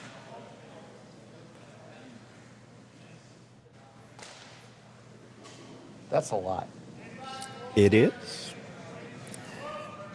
But there's still something to work with if you're Rylan Kleiter. If you get a good corner freeze on that stone at the tee line, and I'm talking, you got to be about half on it, maybe even a sliver more than half. There's no way to get it out if you get to that angle, because when you blast it, it's going into that red at the other side of the 8-foot. But this is where the angle becomes so important. Like if you're only a quarter on it, it'll be fully exposed. You hit it with weight, and it goes underneath that red on the other side. You overcurl it, you might not be shot rock. You don't want to be right on the face because that red is a little bit more than half in front of the tee line so you wouldn't be shot.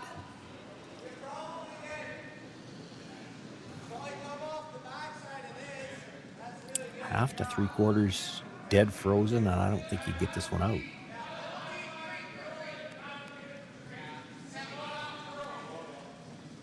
I'm not sure they need to be carving it, though.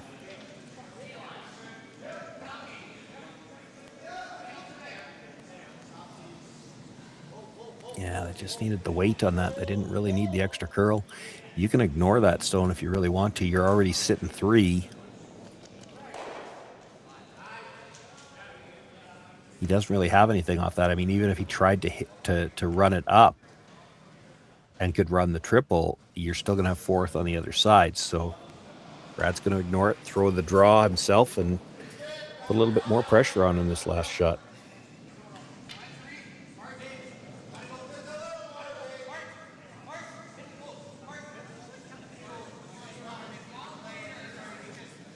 Gushue still in the driver's seat here, and number 6 up by 4.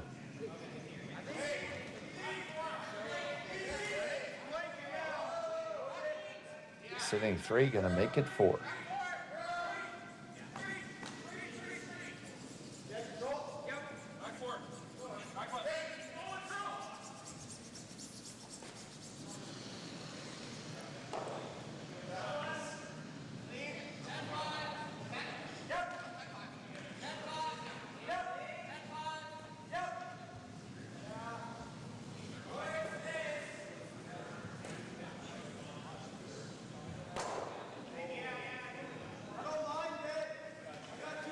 His last of the 6th.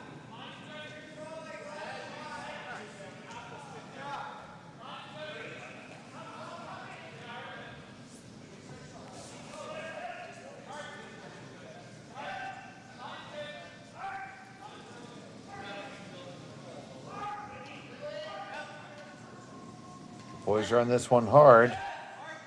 They got the weight. Do they have the line? I don't think they have the weight either. Yeah, well, yeah, Scotia lighting the weight. Is there a shot for 2, Shawnee?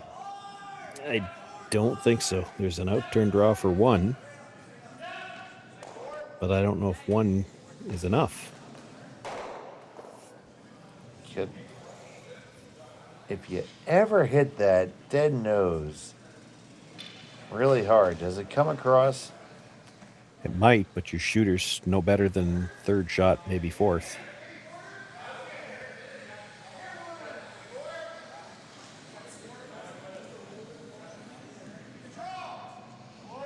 Well, with that level of manicuring, that's probably a draw. Yep.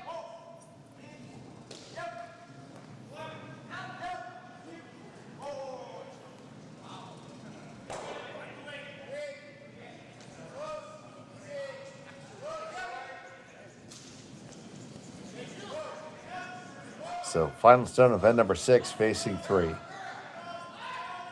Kleiter. Yeah, I'll turn draw.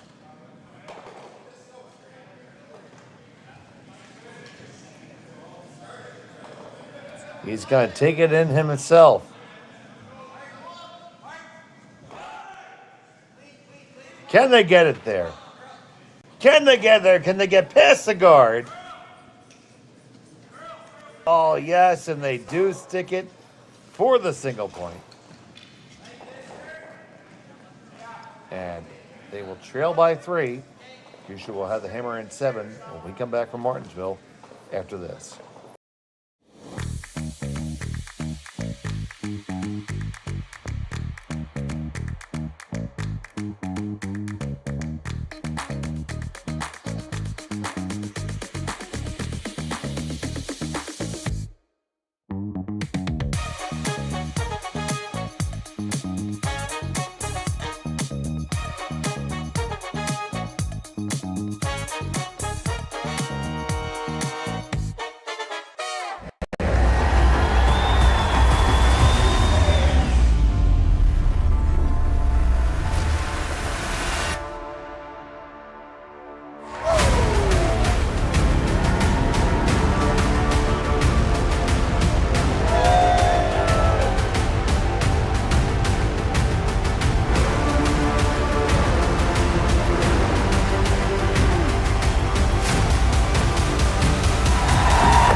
Aztec Safety is #1 for online safety training. Aztec Safety is the proud sponsor of the Aztec Safety Challenge, the #1 event on the World Curling Tour. And Aztec Safety has been a proud sponsor of Team Jacobs on our quest to represent Canada at the Olympic Games.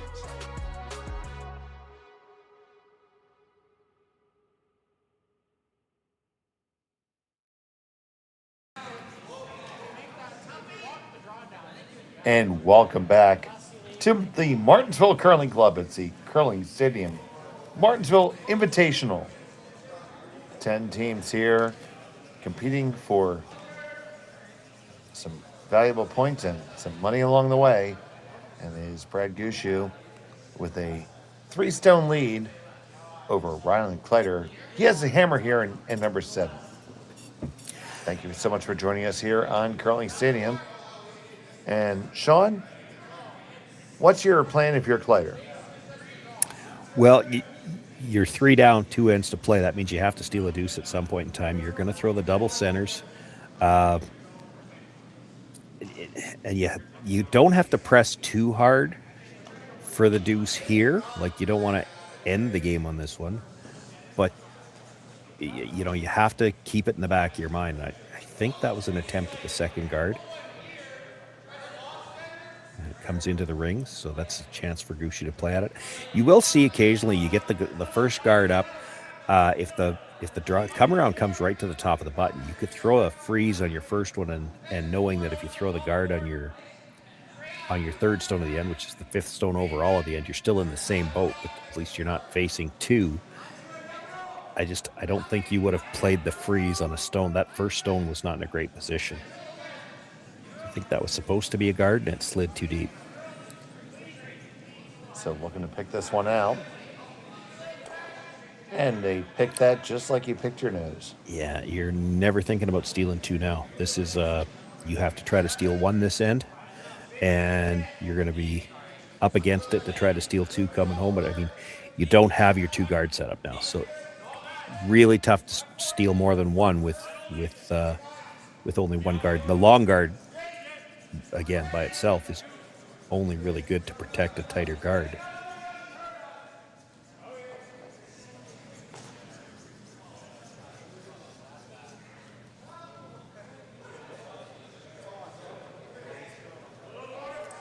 Got those lined up, but you maybe didn't get as much separation as you would have liked.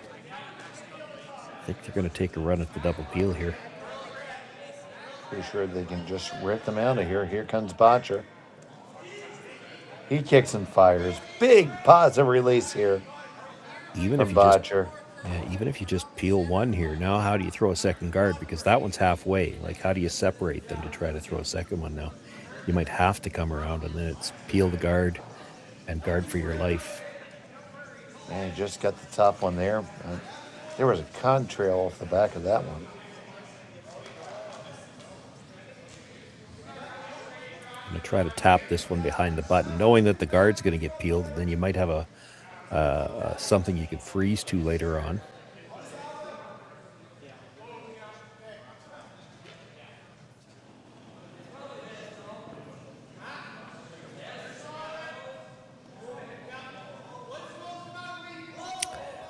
I'm not sure I love this. I think I'd be tempted to play the come around anyway. You play the come around, they're still peeling the guard, and I get what they're worried about. It's a short red run, but I don't think you can let that bother you.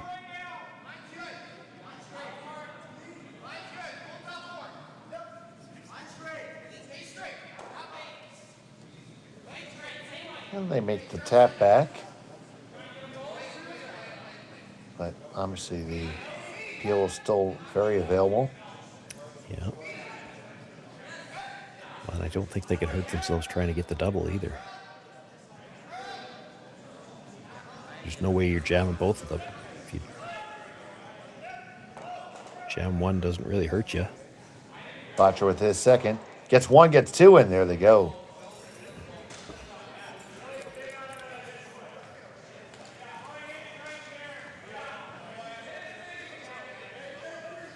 So no mistake there for Brendan Botcher, and Team Kleiter in the world of hurt here.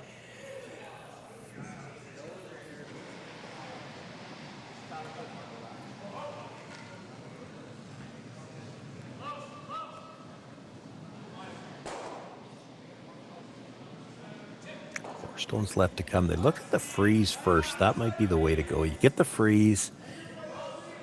You're trying to convince Brad Gushue to just blast it out. I don't think he will. I think he'll peel the guard anyway. But if he was to ever blast out the ones in the back, then you can come around the guard to the top of the 4 foot. They're trying to come around first. It's going to be short. This isn't bad though. That's still a guard. That'll just be another rip from Team Gushue here. Yeah, but he's not going to try the double now because you'd hate to jam it on that stone at the back of the 4. So they'll just try to pick the tight guard. And if you take the high one, so be it. As long as he's only taken one, if you're Kleiter, you've still got something to work with.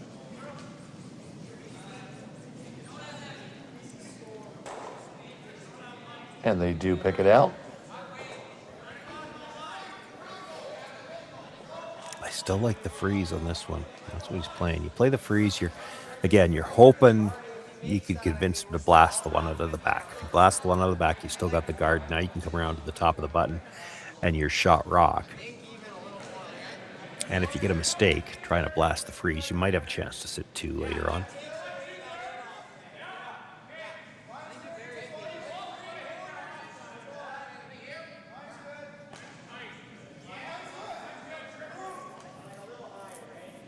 So Johnson kind of likes this one. Just a couple brush strokes. He likes it with good reason. That's a good shot. Yeah, he's going to blast it.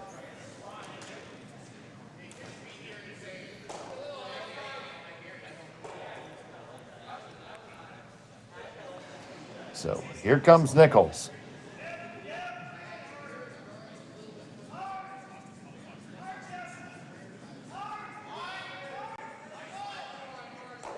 And bam, bam, there they go. So now you come around, dead buried to the top of the button. He peels the guard. You throw a little bit tighter guard so you can't chase, and, that's your chance to steal.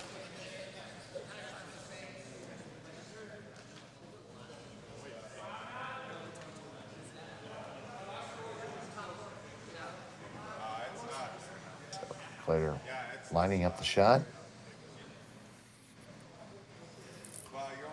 Not taking a tremendous amount of ice. No, I see that.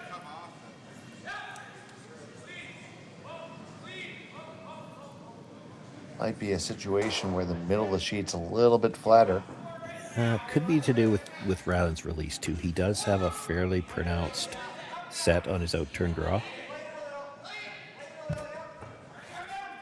And that's a big thing about curling, knowing where to put the broom for every different player.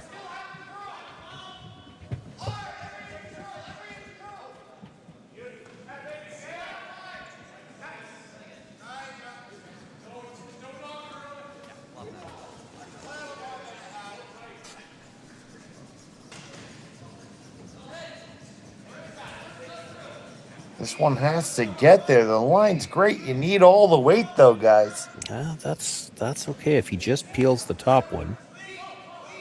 I don't know that he'll peel it. Come around again, then, yeah, right? Yeah, he'll play the draw. That I don't think he ever would have played the straight peel anyway. He would have tried to run it back. But you're going to be forced here. If you're Brad, you may as well play the draw on the first one. And that draw is Brad's happy place. If there's ever a guy who likes to throw a draw, this is him.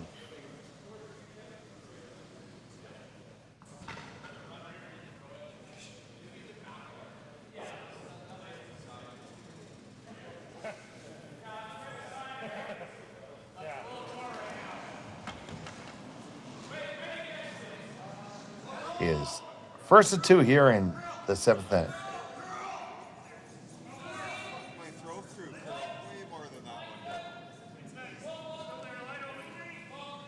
Nichols on the inside, Walker on the outside.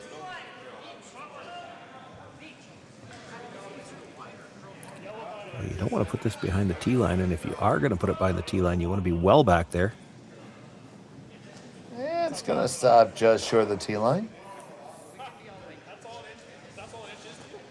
It means Rylan's going to have to try to move it and stay right there.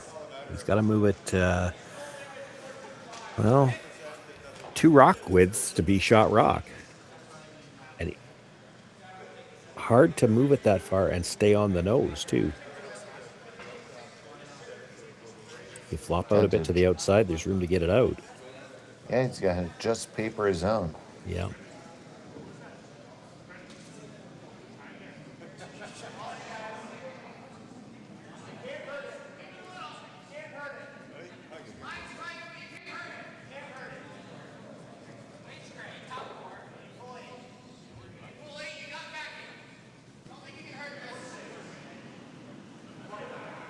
So the last from Kleiter.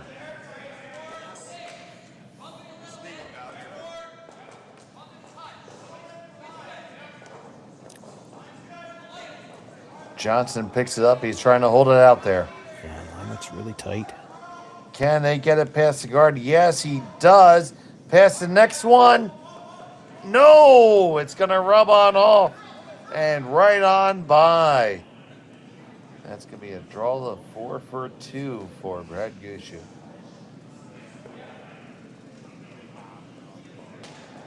Does he get 2 if he's to his own? That's what they're trying to look at. It's hard to tell. I'm pretty sure you do. I'm sure we can get a tight house shot and know that for sure in a second. And just like that. Yeah, I think you come down to yours, you're fine. Yeah, I'm not sure they think so because they've taken enough ice. I think they're trying to come to the yellow one. You certainly have to make a choice. It can't be an either or, because if you try playing an either or and you just touch the red and spill over, you might only get one. But it did look like they took more ice, so I think they're coming to the yellow. They looked at both.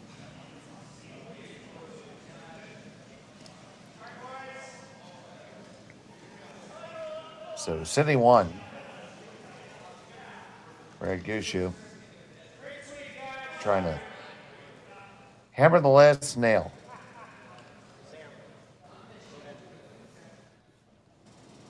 Final stone of the 7th end.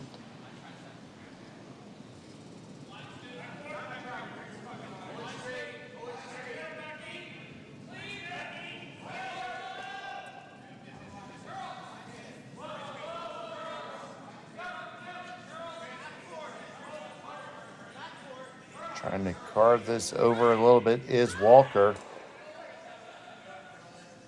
He's going to make contact with the yellow, push it back just enough, and I do believe that's a score 2 for Brad Gushue, and that will be good enough for the win. So hang that final score as 7-2 in favor of Brad Gushue, and he is now 2-0 here in Martensville. Yep, good start for the Gushue team. That certainly helps them towards the playoffs. Rylan Kleiter is going to need to win his final 2 and might need some help. Absolutely. We have plenty of coverage from Martensville all this weekend. Please join us tomorrow here on Curling Stadium at 9 p.m. Mountain, 9 a.m. Mountain, 10 a.m. Eastern. And we're going to have some more games. We're featuring Brad Gushue again tomorrow for at least 2 draws. So from the Martensville Curling Club, for my colleague Sean Joyce, and back at our studios in London, Ontario, Kaylee and Jerry, thank you so much for joining us here on Curling Stadium. Good day. Hey Mark, you ready for this game tonight? Yeah, I'm excited, man. Cupsy, what are you doing over there? Don't worry, boys. Was just on AztecSafety.com, took a fire extinguisher safety course. Paul, I'm putting out the fires from now on. Woo!